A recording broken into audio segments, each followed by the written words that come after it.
ਸਾਹਿਬ ਜੀ। ਪਰ ਵਾਹਿਗੁਰੂ ਜੀ ਕਾ ਖਾਲਸਾ, ਵਾਹਿਗੁਰੂ ਜੀ ਕੀ ਫਤਿਹ। ਸੰਗਤ ਜੀ, ਜੀ ਆਇਆਂ ਨੂੰ, ਜੀ ਆਇਆਂ ਨੂੰ, ਜੀ ਆਇਆਂ ਨੂੰ। ਪਾਰਬ੍ਰਹਮ ਪਰਮਾਤਮਾ ਦਾ ਕੋਟਾਨ ਕੋਟਾਨ ਸ਼ੁਕਰਾਨਾ। ਸਾਰੀ ਖੇਡ ਪਰਮਾਤਮਾ ਦੀ। ਸਾਨੂੰ ਕਿਸੇ ਵੀ ਰੂਪ ਵਿੱਚ ਪਰਮਾਤਮਾ ਨੇ ਇਕੱਠੇ ਕੀਤਾ, ਸੰਗਤੀ ਰੂਪ ਵਿੱਚ। ਤੇ ਗੁਰਬਾਣੀ ਵਿੱਚੋਂ ਅਸੀਂ ਵਿਚਾਰਾਂ ਕਰੀਦੀਆਂ ਨੇ ਆਪਣੇ ਜੀਵਨ ਨੂੰ ਸੁੰਦਰ ਬਣਾਉਣ ਦੇ ਲਈ।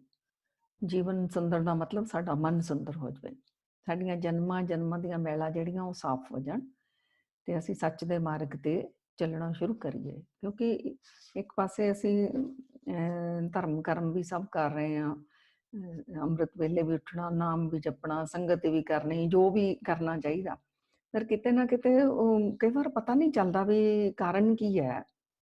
ਦੁੱਖ ਪਿੱਛਾ ਹੀ ਨਹੀਂ ਛੱਡਦੇ। ਇਹਦੇ ਅੱਜ ਸਾਨੂੰ ਨਾ ਬਾਣੀ ਦੇ ਵਿੱਚੋਂ ਬਹੁਤ ਸਾਨੂੰ ਸਮਝ ਲੱਗੂਗੀ ਵੀ ਚੰਗੇ ਕੰਮ ਕਰਦੇ ਆ ਵੀ ਦੁੱਖ ਪਿੱਛਾ ਕਿਉਂ ਨਹੀਂ ਛੱਡ ਰਿਹਾ। ਕਿਤੇ ਨਾ ਕਿਤੇ ਸਾਡੇ ਕੋਲ ਨਾਲ ਗੜਬੜ ਵੀ ਹੋ ਰਹੀ ਹੈ। ਤਾਂ ਅੱਜ ਦਾ ਸਾਡਾ ਟੌਪਿਕ ਹੈ ਚੁਗਲੀ, ਨਿੰਦਿਆ, ਬੁਰਾਈ ਦੇ ਉੱਤੇ। ਤੇ ਇਹ ਆਮ ਜੀਵਨ ਦਾ ਹਿੱਸਾ ਬਣੀ ਹੋਈ ਹੈ ਚੀਜ਼, ਔਰ ਇਹਦਾ ਨੁਕਸਾਨ ਸਾਨੂੰ ਕਿੰਨਾ ਹੈ। ਸਾਰੇ ਧਾਰਮਿਕ ਗ੍ਰੰਥ ਕਹਿੰਦੇ ਨੇ ਕਿ ਤੁਸੀਂ ਕੋਈ ਵੀ ਗਲਤ ਕੰਮ ਕਰਦੇ ਹੋ ਉਹਦਾ ਪਾਪ ਬਣਦਾ, ਔਰ ਉਹ ਦੁੱਖਾਂ ਦਾ ਫਲ ਉਹਦਾ ਤੁਹਾਨੂੰ ਮਿਲਦਾ ਹੀ ਮਿਲਦਾ। ਕਿਉਂਕਿ ਮਹਾਰਾਜ ਕਹਿੰਦੇ ਨੇ ਕਾਇਆ ਅੰਦਰ ਪਾਪ ਪੁੰਨ ਦੋਨੋਂ ਪਾਈ। ਇਸ ਸਾਡੇ ਸਰੀਰ ਦੇ ਅੰਦਰ ਪਾਪ ਤੇ ਪੁੰਨ ਸਾਡੇ ਦੋਨੋਂ ਹੀ ਨੇ, ਦੋਈ ਮਿਲ ਕੇ ਸ੍ਰਿਸ਼ਟ ਪਾਈ। ਦੋਨੋਂ ਮਿਲ ਕੇ ਸਾਡੀ ਜਿਹੜੀ ਸ੍ਰਿਸ਼ਟੀ ਹੈ ਇਹ ਚੱਲ ਰਹੀ ਹੈ। ਤੋ ਪਾਪ ਸ਼ੁਭ ਕਰਮ ਜਿਹੜੇ ਨੇ ਉਹਨਾਂ ਦਾ ਫਲ ਜਿਹੜਾ ਹੈਗਾ ਪੁੰਨ ਸੁੱਖ ਮਿਲੇਗਾ। ਜਿਹੜੇ ਮਾੜੇ ਕਰਮ ਨੇ ਉਹਨਾਂ ਨੂੰ ਪਾਪ ਕਹਿ ਦਿੰਦੇ, ਉਹਦਾ ਫਲ ਜਿਹੜਾ ਦੁੱਖ ਮਿਲੇਗਾ। ਤੋ ਸਾਰੇ ਧਾਰਮਿਕ ਗ੍ਰੰਥ ਕਹਿ ਰਹੇ ਨੇ ਵੀ ਜੋ ਵੀ ਤੁਸੀਂ ਗਲਤ ਕੰਮ ਕਰਦੇ ਹੋ, ਚਾਹੇ ਚੋਰੀ, ਜਾਰੀ, ਠੱਗੀ, ਬੇਈਮਾਨੀ, ਪਰਾਇਆ ਧਨ, ਪਰਾਇਆ ਰੂਪ, ਇਹ ਮਾੜੇ ਕਰਮ ਸਾਰੇ। ਕਿਸੇ ਨੂੰ ਧੋਖਾ ਦੇ ਦੇਣਾ, ਕਿਸੇ ਦੀ ਇਨਸਲਟ ਕਰਨੀ ਇੰਟੈਂਸ਼ਨਲੀ। ਤੋ ਇਹ ਜਿੰਨੇ ਵੀ ਸਾਰੇ ਕਰਮ ਨੇ, ਸਾਨੂੰ ਸਾਰਿਆਂ ਨੂੰ ਪਤਾ ਵੀ ਮਾੜੇ ਕਰਮ ਕੀ ਹੈ। ਜਿੰਨੇ ਵੀ ਅਸੀਂ ਇਹ ਮਾੜੇ ਕਰਮ ਕਰਦੇ ਹਾਂ ਇਹਨਾਂ ਨੂੰ ਪਾਪ ਕਰਮ ਗਿਣਿਆ ਜਾਂਦਾ, ਔਰ ਇਹਨਾਂ ਦਾ ਫਲ ਹੈਗਾ ਦੁੱਖ। ਲੇਕਿਨ ਧਾਰਮਿਕ ਗ੍ਰੰਥ ਇਹ ਕਹਿੰਦੇ ਨੇ ਵੀ ਇਹਨਾਂ ਦਾ ਫਲ ਤਾਂ ਤੁਹਾਨੂੰ ਆਪਣੇ ਕੀਤੇ ਮਾੜੇ ਕਰਮਾਂ ਦਾ ਦੁੱਖ ਫਲ ਤਾਂ ਤੁਹਾਨੂੰ ਭੋਗਣਾ ਹੀ ਭੋਗਣਾ ਪਵੇਗਾ। ਲੇਕਿਨ ਤੁਸੀਂ ਅਗਰ ਕਿਸੇ ਦੀ ਚੁਗਲੀ, ਨਿੰਦਿਆ, ਬੁਰਾਈ ਕਰਦੇ ਹੋ ਤਾਂ ਜਿਹਦੀ ਚੁਗਲੀ, ਨਿੰਦਿਆ, ਬੁਰਾਈ ਕਰਦੇ ਹੋ ਉਹਦੇ ਕਰਮਾਂ ਦਾ ਜਿਹੜਾ ਦੁੱਖਾਂ ਦਾ ਫਲ ਆ ਉਹ ਵੀ ਤੁਹਾਡੇ ਅਕਾਊਂਟ ਵਿੱਚ ਟ੍ਰਾਂਸਫਰ ਹੋ ਜਾਂਦਾ। ਸੋ ਪਹਿਲਾਂ ਹੀ ਕੀ ਆਪਣਾ ਬੋਝ ਘਟਿਆ ਸਾਡੇ ਕੋਲ ਮਾੜੇ ਕਰਮਾਂ ਦਾ, ਦੁੱਖਾਂ ਦਾ, ਕਿ ਸਾਡੇ ਕੋਲ ਘਟਿਆ ਪਹਿਲਾਂ ਹੀ ਬੋਝ। ਐਡੀ ਭਾਰੀ ਗੱਠੜੀ ਉਡਾਈ ਅਸੀਂ, ਉਠਾਈ ਪੀ ਔਗਣਾ ਦੀ। ਫਿਰ ਅਸੀਂ ਇੱਕ ਹੋਰ ਚੁਗਲੀ, ਨਿੰਦਿਆ, ਬੁਰਾਈ ਕਰਕੇ ਕਿਸੇ ਦਾ ਵੀ ਭਾਰ ਆਪਣੇ ਉੱਤੇ ਲੈਂਦੇ ਹਾਂ। ਮਹਾਰਾਜ ਬਾਣੀ ਵਿੱਚ ਕਹਿੰਦੇ ਨੇ ਨਿੰਦਾ ਕਰ ਕਰ ਬਹੁ ਭਾਰ ਉਠਾਵੇ, ਬਿਨ ਮਜੂਰੀ ਭਾਰ ਪਹੁੰਚਾ ਬਣੇ। ਵੀ ਅਗਰ ਕਿਸੇ ਦਾ ਕੁਲੀ ਲਾ ਲਓ ਤੇ ਕੁਲੀ ਪੈਸੇ ਲੈਂਦਾ, ਫਿਰ ਕਿਸੇ ਦਾ ਭਾਰ ਜਿਹੜਾ ਦੂਸਰੀ ਜਗ੍ਹਾ ਤੇ ਪਹੁੰਚਾਉਂਦਾ ਆ। ਲੇਕਿਨ ਗੁਰੂ ਮਹਾਰਾਜ ਜੀ ਕਹਿੰਦੇ ਨੇ ਜਿਹੜਾ ਚੁਗਲੀ, ਨਿੰਦਿਆ ਕਰਨ ਵਾਲਾ ਉਹ ਤਾਂ ਇਹੋ ਜਿਹਾ ਮਜ਼ਦੂਰ ਆ ਜਿਹੜਾ ਨਿੰਦਾ ਕਰ ਕਰਕੇ ਉਹਨੂੰ ਮਿਲਦੀ ਨਹੀਂ, ਉਹ 'ਚੋਂ ਮਜ਼ਦੂਰੀ ਨਹੀਂ ਮਿਲਦੀ, ਉਹਦੇ ਪੈਸੇ ਨਹੀਂ ਮਿਲਦੇ, ਲੇਕਿਨ ਉਲਟਾ ਉਹ ਭਾਰ ਉਠਾਈ ਜਾਂਦਾ ਕਿਸੇ ਹੋਰ ਦਾ ਕਰਮਾਂ ਦਾ ਆਪਣੇ ਉੱਤੇ। ਸੋ ਮਤ ਕਰੋ ਕਿਸੇ ਦੀ ਨਿੰਦਾ, ਮਤ ਕਰੋ ਕਿਸੇ ਦੀ ਬੁਰਾਈ, ਮਤ ਕਰੋ ਕਿਸੇ ਦੀ ਚੁਗਲੀ। ਕਰਨੀ ਆ ਆਪਣੀ ਕਰੋ, ਆਪਣੇ ਔਗਣਾਂ ਨੂੰ ਦੇਖੋ। ਮਹਾਰਾਜ ਕਹਿੰਦੇ ਸਾਡਾ ਤਾਂ ਇਹ ਹਾਲ ਹੈ, ਗੱਲੀ ਅਸੀਂ ਚੰਗੀਆਂ, ਆਚਾਰੀ ਬੁਰੀਆਂ। ਆਪ ਚੰਗੇ ਬਣ ਕੇ ਦੂਸਰੇ ਦੀਆਂ ਬੁਰਾਈਆਂ ਕਰਾਂਗੇ ਤਾਂ ਸਾਡਾ ਆਪਣਾ ਕਰੈਕਟਰ ਮਾੜਾ। ਆਚਾਰੀ ਬੁਰੀਆਂ ਮਨੋ ਕਸੁੱਧਾ ਕਾਲੀਆਂ, ਬਾਹਰ ਚਿੱਟਵੜੀਆਂ। ਮਨ ਸਾਡਾ ਕਾਲਾ ਆ ਔਰ ਬਾਹਰੋਂ ਅਸੀਂ ਚਿੱਟੇ ਬਣ ਕੇ ਦੱਸਦੇ ਹਾਂ ਵੀ ਅਸੀਂ ਬਹੁਤ ਵਧੀਆ ਆ। ਤੇ ਉਹ ਮਹਾਰਾਜ ਜੀ ਕਹਿੰਦੇ ਇਵੇਂ ਨਾ ਕਰੋ ਤੇ ਨਿੰਦਿਆ ਨਾ ਕਰੋ। ਗੁਰੂ ਮਹਾਰਾਜ ਕਹਿੰਦੇ ਨਿੰਦਾ ਭਲੀ ਕਿਸੇ ਕੀ ਨਹੀਂ, ਮਨਮੁਖ ਮੁਗਧ ਕਰਾ। ਕਿਸੇ ਦੀ ਵੀ ਨਹੀਂ ਨਿੰਦਾ ਕਰਨੀ, ਕਿਸੇ ਦੀ ਵੀ। ਕੌਣ ਕਰਦੇ ਨੇ? ਜਿਹੜੇ ਮਨਮੁਖ ਨੇ, ਆਪਣੇ ਮਨ ਦੇ ਪਿੱਛੇ ਜਿਹੜੇ ਲੱਗਦੇ ਨੇ। ਮੁਗਧ ਜਿਹੜੇ ਮੂਰਖ ਨੇ ਉਹ ਕਰਦੇ ਨੇ। ਸਜ਼ਾ ਕੀ ਹੈ? ਮੂੰਹ ਕਾਲੇ ਤਿੰਨ ਨਿੰਦਕਾਂ ਨਰਕੇ ਘੋਰ ਪਵਨ। ਉਹਨਾਂ ਦੇ ਮੂੰਹ ਕਾਲੇ ਕੀਤੇ ਜਾਂਦੇ ਆ ਔਰ ਘੋਰ ਨਰਕ ਵਿੱਚ ਉਹਨਾਂ ਨੂੰ ਸੁੱਟਿਆ ਜਾਂਦਾ। ਤਾਂ ਕਿਉਂ ਅਸੀਂ ਆਪਣਾ ਆਪ ਨੁਕਸਾਨ ਕਰੀਏ?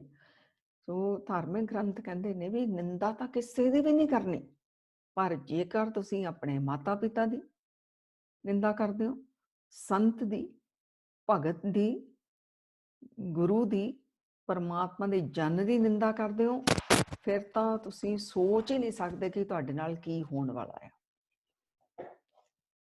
ਆਪਣੇ ਮਾਤਾ ਪਿਤਾ ਦੀ, ਕਿਉਂਕਿ ਉਹ ਗੁਰੂ ਰੂਪੀ ਹੁੰਦੇ ਨੇ, ਮਾਤਾ ਪਿਤਾ ਦੀ, ਸੰਤ ਦੀ, ਗੁਰੂ ਦੀ, ਪਰਮਾਤਮਾ ਦੇ ਭਗਤਾਂ ਦੀ, ਇਹਨਾਂ ਦੀ ਨਿੰਦਾ ਕਰਦੇ ਹੋ, ਫਿਰ ਤਾਂ ਤੁਸੀਂ ਪੁੱਛੋ ਨਾ ਕਿ ਤੁਹਾਡਾ ਕੀ ਹਾਲ ਹੋਣ ਵਾਲਾ। ਬਾਅਦ ਵਿੱਚ ਇਹਦੇ ਉੱਤੇ ਅਸੀਂ ਵਿਚਾਰਾਂ ਕਰਾਂਗੇ।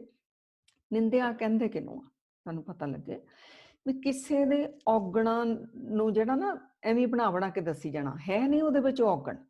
ਮੰਨ ਲਓ ਕਿਸੇ ਨੇ ਚੋਰੀ ਨਹੀਂ ਕੀਤੀ ਤਾਂ ਅਸੀਂ ਉਹਨੂੰ ਕਹਿਣਾ ਉਹ ਤਾਂ ਏਦਾਂ, ਉਹ ਤਾਂ ਚੋਰ ਆ, ਉਹ ਤਾਂ ਠੱਗ ਆ। ਸਾਨੂੰ ਨਹੀਂ ਪਤਾ ਕੋਈ ਰਿਸ਼ਵਤ ਲੈਂਦਾ ਕਿ ਨਹੀਂ, ਕਿਸੇ ਦੀ ਚੜ੍ਹਦੀ ਕਲਾ ਦੇਖ ਕੇ ਅਸੀਂ ਕਹਿਣਾ ਉਹ ਤਾਂ ਏਦਾਂ ਹੀ ਪੈਸੇ ਬਣਾਉਂਦਾ, ਸਾਨੂੰ ਪਤਾ ਹੀ ਨਹੀਂ ਆ। ਜਿਹੜਾ ਉਹ ਕਿਸੇ ਦੇ ਗੁਣ ਨੂੰ ਜਿਵੇਂ ਸਾਡੇ ਕੋਲ ਬਰਦਾਸ਼ਤ ਨਹੀਂ ਹੋ ਰਹੀ, ਇਹ ਕਹਿੰਦੇ ਨੇ ਚੁਗਲੀ, ਨਿੰਦਿਆ, ਬੁਰਾਈ ਜਿਹੜੀ ਆ ਇਹ ਹਉਮੈ ਵਿੱਚੋਂ ਜਨਮ ਲੈਂਦੀ ਹੈ। ਜਦੋਂ ਸਾਡੇ ਤੋਂ ਕੋਈ ਅੱਗੇ ਨਿਕਲ ਰਿਹਾ ਹੁੰਦਾ ਕਿਸੇ ਗੁਣ ਕਰਕੇ ਜਾਂ ਕਿਸੇ ਵੀ ਤਰ੍ਹਾਂ, ਉਹ ਸਾਡੇ ਕੋਲ ਬਰਦਾਸ਼ਤ ਨਹੀਂ ਹੁੰਦਾ ਵੀ ਕੋਈ ਸਾਡੇ ਤੋਂ ਅੱਗੇ ਕਿਉਂ ਜਾ ਰਿਹਾ। ਫਿਰ ਉਹਦੀਆਂ ਗਲਤ ਗੱਲਾਂ ਬਣਾ ਕੇ ਅਸੀਂ ਫਿਰ ਉਹਦੀ ਚਰਚਾ ਕਰਦੇ ਹਾਂ। ਚੁਗਲੀ ਹੋ ਗਈ ਕਿਸੇ ਦਾ ਕੰਮ ਵਿਗਾੜਨ ਦੇ ਲਈ ਜਿਹੜੀ ਅਸੀਂ ਬੁਰਾਈ ਕਰਦੇ ਹਾਂ ਕਿਸੇ ਦੀ। ਮੰਨ ਲਓ ਕਿਸੇ ਬੱਚੀ ਦਾ ਰਿਸ਼ਤਾ ਹੋ ਰਿਹਾ, ਉਹ ਸਾਨੂੰ ਚੰਗਾ ਨਹੀਂ ਲੱਗਦਾ ਕਿਉਂਕਿ ਸਾਡੇ ਅੰਦਰ ਮੈਲ ਭਰੀ ਹੈ, ਤਾਤ ਪਰਾਈ ਆ ਸਾਡੇ ਅੰਦਰ। ਮਾਰੇ ਕਹਿੰਦੇ ਜਿਸ ਦੇ ਅੰਦਰ ਤਾਤ ਪਰਾਈ ਹੋਵੇ ਤਿਸ ਦਾ ਕਦੇ ਨਾ ਹੋਵੇ ਭਲਾ। ਸਾਨੂੰ ਅਸੀਂ ਉਹਨਾਂ ਨੂੰ ਪਰਾਏ ਸਮਝਦੇ ਹਾਂ ਤੇ ਉਹਨਾਂ ਦਾ ਕੰਮ ਕਿਉਂ ਬਣ ਰਿਹਾ ਤਾਂ ਉਹ ਭਾਨੀ ਮਾਰਾਂਗੇ, ਬਣਦਾ ਕੰਮ ਕਿਸੇ ਦਾ ਵਿਗਾੜਾਂਗੇ। ਇਹ ਜਿਹੜੀ ਹੈ ਇਹ ਸਾਨੂੰ ਇੰਨਾ ਕਿ ਚੁਗਲੀ, ਨਿੰਦਿਆ, ਬੁਰਾਈ ਕਰਨੀ ਕਿਸੇ ਦੇ ਨੁਕਸਾਨ ਕਰਦੀ ਹੈ। ਅਸੀਂ ਬਾਣੀ ਵਿੱਚੋਂ ਵਿਚਾਰਾਂ ਕਰਾਂਗੇ। ਤਾਂ ਬੁਰਾਈ ਹੁੰਦੀ ਆ ਕਿਸੇ ਦੀ ਔਗਣਾਂ ਦੀ ਚਰਚਾ ਕਰਨੀ, ਉਹ ਵੀ ਨਹੀਂ ਕਰਨੀ। ਹਾਂ, ਅਗਰ ਸਾਡੀ ਇੰਟੈਂਸ਼ਨ ਅੱਛੀ ਹੈ, ਮੰਨ ਲਓ ਜਿਵੇਂ ਅਸੀਂ ਆਪਣੇ ਬੱਚੇ ਨੂੰ ਸੁਧਾਰਨਾ ਚਾਹੁੰਦੇ ਹਾਂ ਤਾਂ ਉਹ ਬੱਚੇ ਨੂੰ ਬੈਠ ਕੇ ਇਕੱਲੇ ਨੂੰ ਅਸੀਂ ਸਮਝਾਵਾਂਗੇ ਨਾ, ਆਹ ਤੇਰਾ ਔਗਣ ਹੈ ਇਹਨੂੰ ਦੂਰ ਕਰ, ਕਿ ਉਹਦੀ ਅਸੀਂ ਲੋਕਾਂ 'ਚ ਜਾ ਕੇ ਚਰਚਾ ਕਰਾਂਗੇ? ਨਹੀਂ ਕਰਾਂਗੇ ਕਦੇ ਵੀ। ਪਰ ਦੂਸਰੇ ਦੇ ਬੱਚੇ ਦੀ ਅਸੀਂ ਬੜੀ ਚਰਚਾ ਕਰਾਂਗੇ, ਬੱਚੇ ਦੀ ਵੀ, ਕਿਸੇ ਦੀ ਵੀ, ਕਿਸੇ ਕੋਲ ਕੋਈ ਵੀ ਗਲਤੀ ਹੁੰਦੀ ਜਾਂ ਕੋਈ ਮਾੜਾ ਕਰਮ ਕਰ ਰਿਹਾ ਉਹਦੀ ਚਰਚਾ ਅਸੀਂ ਬੈਠ ਕੇ ਕਰਾਂਗੇ। ਤੋ ਆਪਣੀ ਕਰਨੀ ਚਾਹਾਂਗੇ ਨਹੀਂ, ਬਸ ਇਵੇਂ ਰੱਖ ਕੇ ਬੈਠੋ ਵੀ ਅਗਰ ਮੇਰੇ 'ਚ ਕੋਈ ਬੁਰਾਈ ਆ, ਆਪਣਾ ਬੱਚਾ ਵੀ ਛੱਡੋ, ਮੇਰੇ 'ਚ ਕੋਈ ਬੁਰਾਈ ਆ, ਮੇਰਾ ਇਹੋ ਜਿਹਾ ਹਾਲ ਆ, ਵਿਕਾਰਾਂ ਵਿੱਚ ਡੁੱਬੇ ਪਏ ਹਾਂ, ਫਿਰ ਅਸੀਂ ਆਪਣੀ ਕੀ ਚਰਚਾ ਕਰਨੀ ਚਾਹਾਂਗੇ? ਨਹੀਂ, ਤੇ ਕਿਸੇ ਦੀ ਵੀ ਨਹੀਂ ਕਰਨੀ। ਤਾਂ ਮਾਰੇ ਕਾ ਨਿੰਦਾ ਭਲੀ ਕਿਸੇ ਕੀ ਨਾ, ਕਿਸੇ ਦੀ ਵੀ ਨਹੀਂ ਕਰਨੀ। ਹਾਂ, ਇੰਟੈਂਸ਼ਨ ਅੱਛੀ ਹੈ, ਕਿਸੇ ਦਾ ਭਲਾ ਚਾਹੁੰਦੇ ਹਾਂ ਤਾਂ ਉਹਨੂੰ ਬੈਠ ਕੇ ਅਸੀਂ ਸੁਧਾਰੀਏ, ਉਹਨੂੰ ਪ੍ਰੇਮ ਦੇ ਕੇ ਉਹਨੂੰ ਉਸ ਬੁਰਾਈ ਵਿੱਚੋਂ ਅਸੀਂ ਬਾਹਰ ਕੱਢੀਏ, ਉਹ ਗੱਲ ਹੋ ਰਹੀ। ਹਾਂ, ਕਿਸੇ ਨੂੰ ਤੁਸੀਂ ਸਾਵਧਾਨ ਕਰਨਾ, ਉਹਨੂੰ ਨਹੀਂ ਪਤਾ, ਉਹਨੂੰ ਸਾਵਧਾਨ ਕਰਨਾ ਆ, ਫਿਰ ਵੀ ਉਹਨੂੰ ਇਕੱਲੇ ਨੂੰ, ਦੂਸਰੇ ਬੰਦੇ ਨੂੰ ਸਾਵਧਾਨ ਕਰਨਾ ਭਾਈ ਇੱਧਰ ਖਤਰਾ ਆ, ਇੱਧਰ ਤੁਸੀਂ ਨਾ ਜਾਓ। ਚਰਚਾ ਨਹੀਂ ਕਰਨੀ, ਉਹ ਤੁਹਾਨੂੰ ਪਤਾ ਨਹੀਂ ਵੀ ਆਪਣੇ ਅੰਦਰ ਕਿੰਨਾ ਕੰਧਿਆਂ ਦੇ ਉੱਤੇ ਅਸੀਂ ਭਾਰ ਲੈ ਲੈਂਦੇ ਹਾਂ।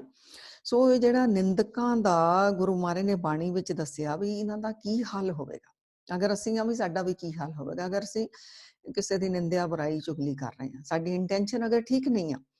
ਉਹਦੇ ਵਿੱਚ ਮਹਾਰਾਜ ਜੀ ਕਹਿੰਦੇ ਨੇ ਚੁਗਲ ਨਿੰਦਕ ਭੁੱਖੇ ਰੁਲ ਮੋਏ, ਇਹਨਾਂ ਹੱਥ ਨਾ ਕਿ ਥਾਉ ਪਾਏ। ਮਤਲਬ ਜਿਹੜੇ ਚੁਗਲ ਨਿੰਦਕ ਨੇ ਇਹਨਾਂ ਦੀਆਂ ਸਾਰੀਆਂ ਬਰਕਤਾਂ ਹੀ ਚਲੀਆਂ ਜਾਂਦੀਆਂ, ਭੁੱਖ ਨਾਲ ਵੀ ਮਰਦੇ ਆ, ਇਹੋ ਜਿਹਾ ਬੁਰਾ ਹਾਲ ਹੋ ਜਾਂਦਾ ਇਹਨਾਂ ਦਾ। ਤਾਂ ਇਹ ਹਾਲ ਆ, ਸਾਰੀਆਂ ਬਰਕਤਾਂ ਇਹਨਾਂ ਦੀਆਂ ਚਲੀਆਂ ਜਾਂਦੀਆਂ। ਗੁਰੂ ਮਹਾਰਾਜ ਕਹਿੰਦੇ ਅਵਖਦ ਸਭੈ ਕੀਤੀਆਂ ਨਿੰਦਕ ਕਾ ਦਾਰੂ ਨਾ ਹੈ। ਅਵਖਦ ਸਭੈ ਕੀਤੀਆਂ ਨਿੰਦਕ ਕਾ ਦਾਰੂ ਨਾ ਹੈ। ਹਰ ਚੀਜ਼ ਦਾ ਗੁਰੂ ਮਹਾਰਾਜ ਨੇ ਬਾਣੀ ਵਿੱਚ ਇਲਾਜ ਦੱਸ ਦਿੱਤਾ। ਭਾਈ ਨਾਮ ਜਪੋਗੇ ਤੁਹਾਡੇ ਸਾਰੇ ਜਿਹੜੇ ਨੇ ਰੋਗ, ਕਸ਼ਟ, ਵਿਘਨ ਦੂਰ ਹੋ ਜਾਣਗੇ। ਜਿਵੇਂ ਅਸੀਂ ਗੁਰੂ ਅਰਜਨ ਦੇਵ ਜੀ ਮਹਾਰਾਜ ਦੇ ਬਚਨ ਸੁਣਦੇ ਹਾਂ ਬਾਣੀ ਵਿੱਚੋਂ ਕਿ ਘੋਰ ਦੁਖੰ ਅਨਿਕ ਹਤਮ ਜਨਮ ਦਰਿਦਰਨ ਮਹਾ ਵਿਖਿਆਤਮ, ਵੀ ਇੰਨੇ ਵੀ ਕਿਸੇ ਦੇ ਜੀਵਨ ਵਿੱਚ ਕਸ਼ਟ ਹੋਣ, ਘੋਰ ਦੁਖੰ ਘਨੇਰੇ ਦੁੱਖ ਹੋਣ, ਅਨਿਕ ਹਤਨ ਕਿੰਨੀ ਵੀ ਕਿਸੇ ਨੇ ਮਰਡਰ, ਹਤਿਆਰਾ ਕੋਈ ਹੋਵੇ, ਇਦਾਂ ਦਾ ਵੀ ਕਿਸੇ ਦਾ ਮਾੜਾ ਕਰਮ ਹੋਵੇ, ਘੋਰ ਦੁਖੰ ਅਨਿਕ ਹਤਮ ਜਨਮ ਦਰਿਦਰਨ, ਜਨਮਾਂ ਜਨਮਾਂ ਦੀ ਗਰੀਬੀ, ਕੰਗਾਲਤਾ ਉਹਦਾ ਪਿੱਛਾ ਹੀ ਨਾ ਛੱਡੇ, ਮਹਾ ਵਿਖਿਆਤਮ ਬਖੇੜੇ ਉਹਦੇ ਜੀਵਨ ਵਿੱਚ ਖੜੇ ਹੀ ਰਹਿਣ, ਮੁਸੀਬਤਾਂ ਖੜੀਆਂ ਹੀ ਰਹਿਣ, ਜੋ ਆਪ ਵੀ ਮੁਸੀਬਤਾਂ ਪਾਈ ਰੱਖੇ, ਇਹੋ ਜਿਹਾ ਵੀ ਕਿਸੇ ਦਾ ਜੀਵਨ ਹੋਵੇ, ਮਹਾਰਾਜ ਜੀ ਕਹਿੰਦੇ ਸਾਰਾ ਕੁਝ ਬਖਸ਼ਿਆ ਜਾ ਸਕਦਾ ਹੈ, ਮਿਟ ਸਕਦਾ। ਮਿਟੰਤ ਸਗਲ ਸਿਮਰੰਤ ਹਰ ਨਾਮ, ਜੈਸੇ ਨਾਨਕ ਜੈਸੇ ਪਾਵਕ ਕਸ਼ਟ ਭਸਮੰ ਕ੍ਰੋਧ। ਇਹ ਸਾਰੇ ਦੁੱਖ, ਰੋਗ, ਕਸ਼ਟ, ਵਿਘਨ, ਪਾਪ ਜਿਹੜੇ ਨੇ ਇਹ ਸਾਰੇ ਖਤਮ ਹੋ ਸਕਦੇ ਨੇ ਨਾਮ ਜਪਣ ਦੇ ਨਾਲ। ਜਿਵੇਂ ਲੱਕੜਾਂ ਦੇ ਢੇਰ ਨੂੰ ਅੱਗ ਲਗਾ ਦਿਓ ਉਹ ਸੁਆਹ ਹੋ ਜਾਂਦੀਆਂ ਨੇ, ਇਵੇਂ ਹੀ ਨਾਮ ਦੀ ਬ੍ਰਹਮ ਅਗਨੀ ਦੇ ਵਿੱਚ ਜਦੋਂ ਅੰਦਰੋਂ ਗੁਣ ਜਾਗਣੇ ਸ਼ੁਰੂ ਹੋ ਜਾਂਦੇ ਨੇ, ਇਹ ਸਾਰੇ ਕਰਮ ਜਿਹੜੇ ਨੇ ਸਾਫ਼ ਮਹਾਰਾਜ ਜੀ ਕਹਿੰਦੇ ਹੋ ਜਾਂਦੇ ਨੇ। ਫਿਰ ਗੁਰੂ ਮਹਾਰਾਜ ਨੂੰ ਸਿੱਖਾਂ ਨੇ ਪੁੱਛਿਆ, ਮਹਾਰਾਜ ਜੀ ਤੁਸੀਂ ਆ ਸਾਰਿਆਂ ਦੀ ਦਵਾਈ ਦੱਸ ਦਿੱਤੀ, ਨਿੰਦਕਾਂ ਦਾ ਨਹੀਂ ਤੁਸੀਂ ਜ਼ਿਕਰ ਕੀਤਾ। ਮਹਾਰਾਜ ਕਹਿੰਦੇ ਅਵਖਦ ਸਭੇ ਕੀਤਨ ਨਿੰਦਕ ਕਾ ਦਾਰੂ ਨਾ ਹੈ। ਹਰ ਚੀਜ਼ ਦਾ ਇਲਾਜ ਹੈ, ਦਵਾਈ ਹੈ, ਲੇਕਿਨ ਨਿੰਦਕਾਂ ਦੀ ਦਵਾਈ ਨਹੀਂ। ਤੂੰ ਸੰਗਤ ਜੀ ਹੁਣ ਕਿੰਨਾ ਅਸੀਂ ਸਾਵਧਾਨ ਹੋ ਜਾਈਏ। ਨਿੰਦਕ ਨੂੰ ਫਲ ਭੁਗਤਣਾ ਹੀ ਪੈਣਾ ਆ। ਅਸੀਂ ਤਾਂ ਮਿੰਟ ਨਹੀਂ ਲਾਉਂਦੇ ਕਿਸੇ ਦੀ ਚਰਚਾ ਕਰਨ ਦੇ ਲਈ। ਕਿੰਨਾ ਬਾਣੀ ਵਿੱਚ ਹੁਣ ਕੀ ਕਹਿੰਦੇ ਨੇ, ਮਹਾਰਾਜ ਕਹਿੰਦੇ ਅਵਖਦ ਸਭੇ ਕੀਤੀਆਂ ਨਿੰਦਕ ਕਾ ਦਾਰੂ ਨਾ ਹੈ।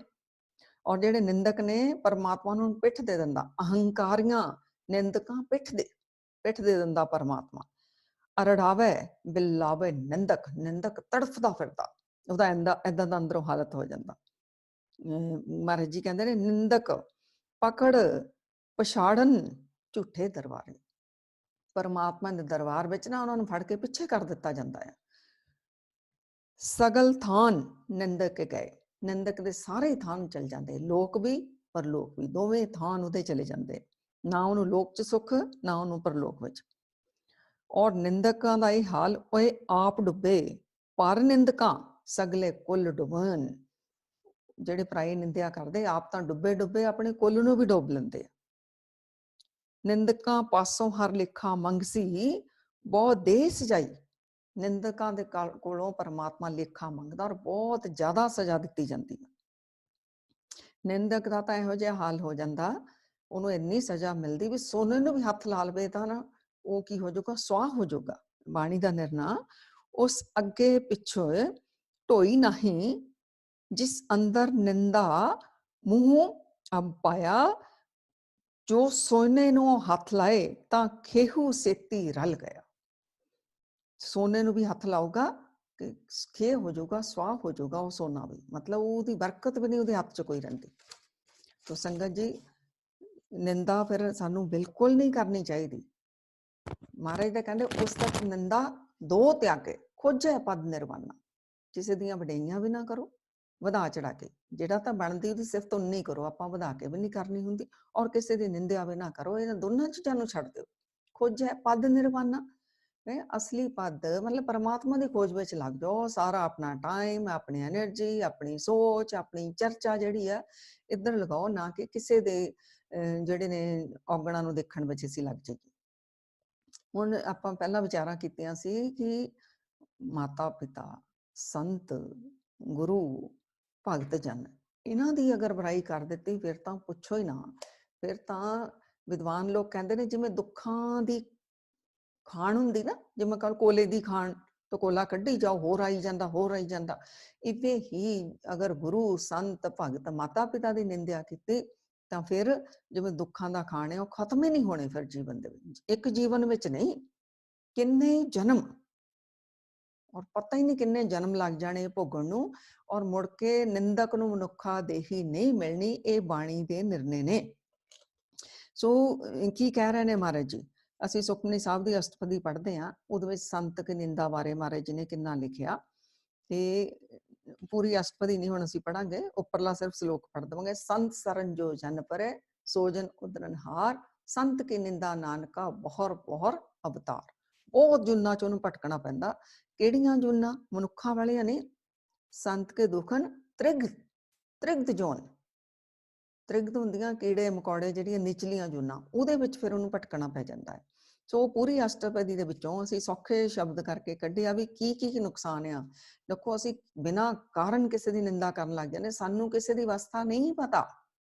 ਹੋ ਸਕਦਾ ਪਹਿਲਾਂ ਕੱਲ ਉਹ ਚੋਰ ਸੀ ਪਰ ਅੱਜ ਉਹ ਸੰਤ ਬਣ ਗਿਆ ਹੋਵੇ, ਕੁਛ ਨਹੀਂ ਕਹਿ ਸਕਦੇ। ਜਾਂ ਉਸ ਮਾਰਗ ਤੇ ਚੱਲ ਰਿਹਾ ਹੋਵੇ, ਭਗਤੀ ਸੱਚੇ ਇਰਾਦੇ ਨਾਲ ਭਗਤੀ ਕਰ ਰਿਹਾ ਹੋਵੇ।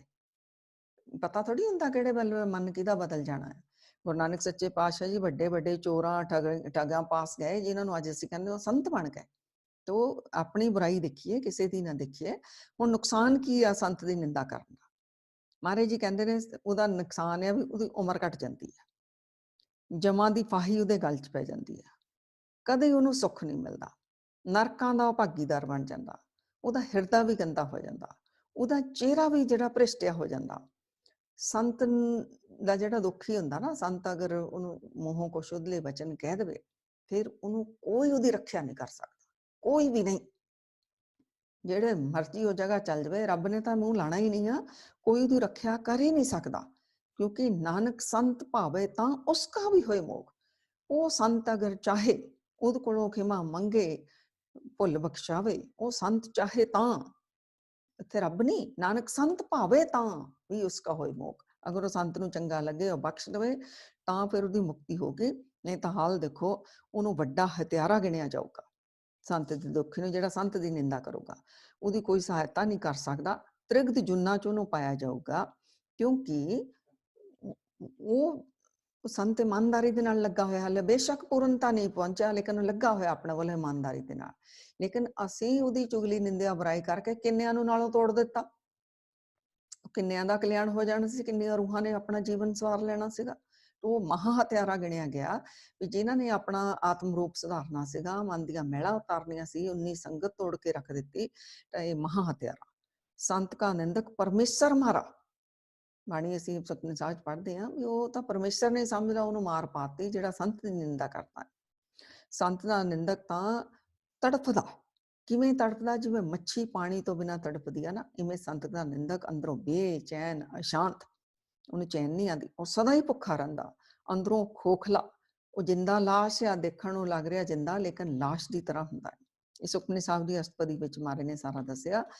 ਧਰਮ ਤੋਂ ਵੀ ਹੀਣਾ ਆ, ਦਰਗਾਹ ਚ ਵੀ ਉਹਨੂੰ ਸਜ਼ਾ ਮਿਲਦੀ ਆ, ਉਹ ਸਹਿਕਦਾ ਰਹਿੰਦਾ ਆ, ਨਾ ਜੀਂਦਾ ਤਾਂ ਨਾ ਮਰਿਆ ਹੋਇਆ।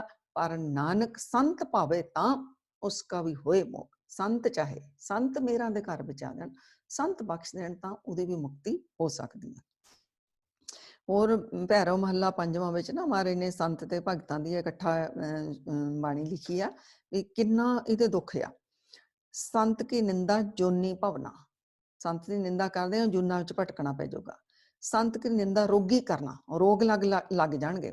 ਸੰਤ ਕੀ ਨਿੰਦਾ ਦੁੱਖ ਸਹਾਮ, ਦੁੱਖ ਸਹਿਣੇ ਪੈ ਜਾਣੇ ਆ। ਦਾਨ ਦੈਤ ਨਿੰਦਕ ਕੋ ਜਾਮ, ਜਮ ਵੀ ਆ, ਨਿੰਦਕ ਨੂੰ ਸਜ਼ਾ ਦੇਵੇਗਾ। ਸੰਤ ਸੰਗ ਕਰਹਿ ਜੋ ਬਾਦ, ਸੰਤ ਨਾਲ ਜਿਹੜਾ ਬਹਿਸ ਕਰਦਾ ਹੈ, ਤਿੰਨ ਨਿੰਦਕ ਨਾਹੀ ਕੁਛ ਸਾਧ, ਉਹਨੂੰ ਆਤਮਿਕ ਰਸ ਕਦੀ ਨਹੀਂ ਉਸ ਨਿੰਦਕ ਨੂੰ ਆਊਗਾ। ਭਗਤ ਕੀ ਨਿੰਦਾ ਕੰਧ ਛਿਦਾਵੇ, ਹੁਣ ਭਗਤ ਦੀ ਗੱਲ ਕਰ ਦਿੱਤੀ ਮਹਾਰਾਜ ਨੇ। ਜਿਹੜਾ ਭਗਤਾਂ ਦੀ ਨਿੰਦਿਆ ਕਰਦਾ, ਉਹ ਤਾਂ ਐਵੇਂ ਹੈ ਜਿਵੇਂ ਦੁਸ਼ਮਣ ਉਹਦੀ ਸਰੀਰ ਰੂਪੀ ਕੰਧ ਨੂੰ ਜਿਹੜਾ ਸ਼ੇਕ ਕਰ ਰਹੇ ਨੇ, ਮਤਲਬ ਆਪਣਾ ਦੁਸ਼ਮਣ ਉਹ ਆਪ ਹੀ ਬਣ ਗਿਆ। ਭਗਤ ਕੀ ਨਿੰਦਾ ਨਰਕ ਪਹੁੰਚਾਵੇ, ਭਗਤਾਂ ਦੀ ਨਿੰਦਾ ਕਰਨ ਵਾਲਿਆਂ ਨੂੰ ਨਰਕ ਵਿੱਚ ਪਹੁੰਚਾਇਆ ਜਾਂਦਾ। ਭਗਤ ਕੀ ਨਿੰਦਾ ਗਰਭ ਮੈਂ ਗਲੇ, ਸੋ ਗਰਭ ਵਿੱਚ ਹੀ ਗਲੀ ਜਾਊਗਾ, ਆਊਗਾ ਮਾਂ ਦੇ ਪੇਟ ਵਿੱਚ ਆਏਗਾ, ਜਨਮ ਉਹਨੂੰ ਲੈਣਾ ਨਹੀਂ ਮਿਲਣਾ, ਵਿੱਚ ਹੀ ਉਹਨੇ ਖਤਮ ਹੋਈ ਜਾਣਾ, ਉਹਦਾ ਇਹ ਹਾਲ ਹੋ ਹੀ ਜਾਣਾ। ਭਗਤ ਦੀ ਨਿੰਦਾ ਰਾਜ ਤੇ ਟਲੇ, ਅਗਰ ਉਹਦੇ ਕਰਮਾਂ 'ਚ ਕੋਈ ਰਾਜ ਲਿਖਿਆ ਸੀਗਾ, ਉਹਨੂੰ ਉਹ ਵੀ ਨਹੀਂ ਮਿਲਣਾ, ਕਿਉਂਕਿ ਉਹਨੇ ਭਗਤ ਦੀ ਨਿੰਦਾ ਕਰ ਦਿੱਤੀ। ਨਿੰਦਕ ਕੀ ਗਤ ਕਤਹੂ ਨਾਹਿ, ਨਿੰਦਕ ਦੀ ਗਤੀ ਨਹੀਂ ਹੁੰਦੀ ਕਦੀ ਵੀ, ਆਪ ਬੀਜ ਆਪੇ ਹੀ ਖਾਹੇ। ਉਹ ਆਪ ਹੀ ਨਿੰਦਾ ਕਰਕੇ ਆਪਣੇ ਲਈ ਮਾੜੇ ਕਰਮ ਬੀਜ ਲੈ, ਤਾਂ ਹੁਣ ਉਹਦੀ ਗਤੀ ਨਹੀਂ ਹੋਣੀ, ਉਹਨੂੰ ਇਹ ਭੁਗਤਣਾ ਹੀ ਪੈਣਾ ਆ। ਹੋਰ ਮਹਾਰਾਜ ਕਹਿੰਦੇ ਚੋਰ ਜਾਰ ਜੁਆਰ ਤੇ ਬੁਰਾ, ਚੋਰੀ ਤੋਂ ਜਿਹੜਾ ਯਾਰੀ ਕਿਤੇ ਲਾਂਦਾ, ਜਾਂ ਜਿਹੜਾ ਜੂਆ ਖੇਡਦਾ, ਉਹ ਤੋਂ ਵੀ ਬੁਰਾ ਆ ਨਿੰਦਕ। ਅਣਹੋਂਦਾ ਭਾਰ ਨਿੰਦਕ ਸਿਰ ਧਰਾ, ਵੀ ਜਿਹੜਾ ਆਪਣਾ ਹੀ ਨਹੀਂ ਭਾਰ, ਕਿਸੇ ਹੋਰ ਦਾ ਭਾਰ ਉਹਨੇ ਆਪਣੇ ਕੰਧਿਆਂ ਦੇ ਉੱਤੇ ਲੈ ਲਿਆ, ਨਿੰਦਕ ਦਾ ਇੰਨਾ ਬੁਰਾ ਹਾਲ ਹੋ ਜਾਂਦਾ। ਹੁਣ ਭਗਤਾਂ ਨੇ ਬਾਣੀ ਵਿੱਚ ਲਿਖਿਆ ਵੀ ਤੁਸੀਂ ਜਿੰਨੇ ਮਰਜ਼ੀ ਨੇਕ ਕਰਮ ਕਰ ਲਓ, ਥੋੜੇ ਨਹੀਂ, ਮਤਲਬ ਆਪਾਂ ਤਾਂ ਮਾੜੇ ਮੋਟੇ ਵੀ ਨਹੀਂ ਕਰਦੇ, ਵੀ ਇਹ 'ਚ ਹੁਣ ਜ਼ਿਕਰ ਕੀਤਾ ਬਾਣੀ ਵਿੱਚ ਵੀ ਇੰਨੇ ਨੇਕ ਕਰਮ ਵੀ ਕਰ ਲਓ, ਫਿਰ ਵੀ ਅਗਰ ਤੁਸੀਂ ਨਿੰਦਿਆ ਕਰ ਲਈ, ਤੁਹਾਨੂੰ ਕੋਈ ਫਲ ਵੀ ਨਹੀਂ ਮਿਲਣਾ, ਤੁਹਾਡਾ ਹਾਲ ਵੀ ਦੇਖੋ ਕੀ ਹੋਣਾ। ਕੀ ਲਿਖਦੇ ਨੇ ਭਗਤ ਰਵਿਦਾਸ ਜੀ ਲਿਖਦੇ ਨੇ, ਜੇ ਉਹ 68 ਤੀਰਥ ਨਾਵੇ, ਜੇ ਕੋਈ 68 ਤੀਰਥਾਂ ਦਾ ਇਸ਼ਨਾਨ ਕਰ ਲਵੇ, ਔਖਾ ਆ 68 ਤੀਰਥਾਂ ਤੇ ਜਾ ਕੇ ਇਸ਼ਨਾਨ ਕਰਨਾ, ਪਰ ਮੰਨ ਲਓ ਕੋਈ ਕਰ ਲਵੇ, ਜੇ ਉਹ ਦੁਆਦਸ ਸਿਲਾ ਪੁਜਾਵੇ, ਦੁਆਦਸ ਮਤਲਬ 10 ਤੇ 2, 10 + 2 12 ਸ਼ਿਵਲਿੰਗ ਦੀ ਕੋਈ ਪੂਜਾ ਕਰ ਲਵੇ, ਕਿਉਂਕਿ ਇਹ ਸ਼ਿਵਲਿੰਗ ਦੇ ਜਿਹੜੇ ਅਲੱਗ-ਅਲੱਗ ਜਗ੍ਹਾ ਤੇ ਦੂਰ-ਦੂਰ ਸਥਾਨ ਬਣੇ ਹੋਏ ਆ, ਜਿਹੜੇ 12 ਸ਼ਿਵਲਿੰਗ ਮਸ਼ਹੂਰ ਹੋਏ ਨੇ, ਉੱਥੇ ਜਾ ਕੇ ਕੋਈ ਉਹਨਾਂ ਦੀ ਪੂਜਾ ਕਰ ਲਵੇ। ਔਖੀ ਹੈ ਇੰਨੀ ਜਗ੍ਹਾ ਜਾ ਕੇ ਪੂਜਾ ਕਰਨੀ, ਪਰ ਮੰਨ ਲਓ ਕੋਈ ਕਰ ਵੀ ਲਵੇ।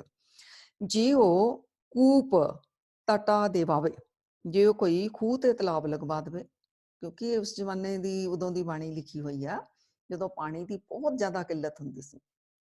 ਖੂਹ, ਇੱਕ ਬੰਦਾ ਅਗਰ ਪਿੰਡ 'ਚ ਖੂਹ ਲਵਾ ਦਿੰਦਾ ਜਾਂ ਤਲਾਬ ਖੁਲਵਾ ਦਿੰਦਾ, ਤਾਂ ਸਾਰੇ ਪਿੰਡ ਨੂੰ ਕਿੰਨਾ ਸੁੱਖ, ਉਹਨੂੰ ਕਿੰਨੀਆਂ ਬਲੈਸਿੰਗਸ ਮਿਲਦੀਆਂ, ਕਿੰਨਾ ਵੱਡਾ ਪੁੰਨ ਦਾ ਕੰਮ।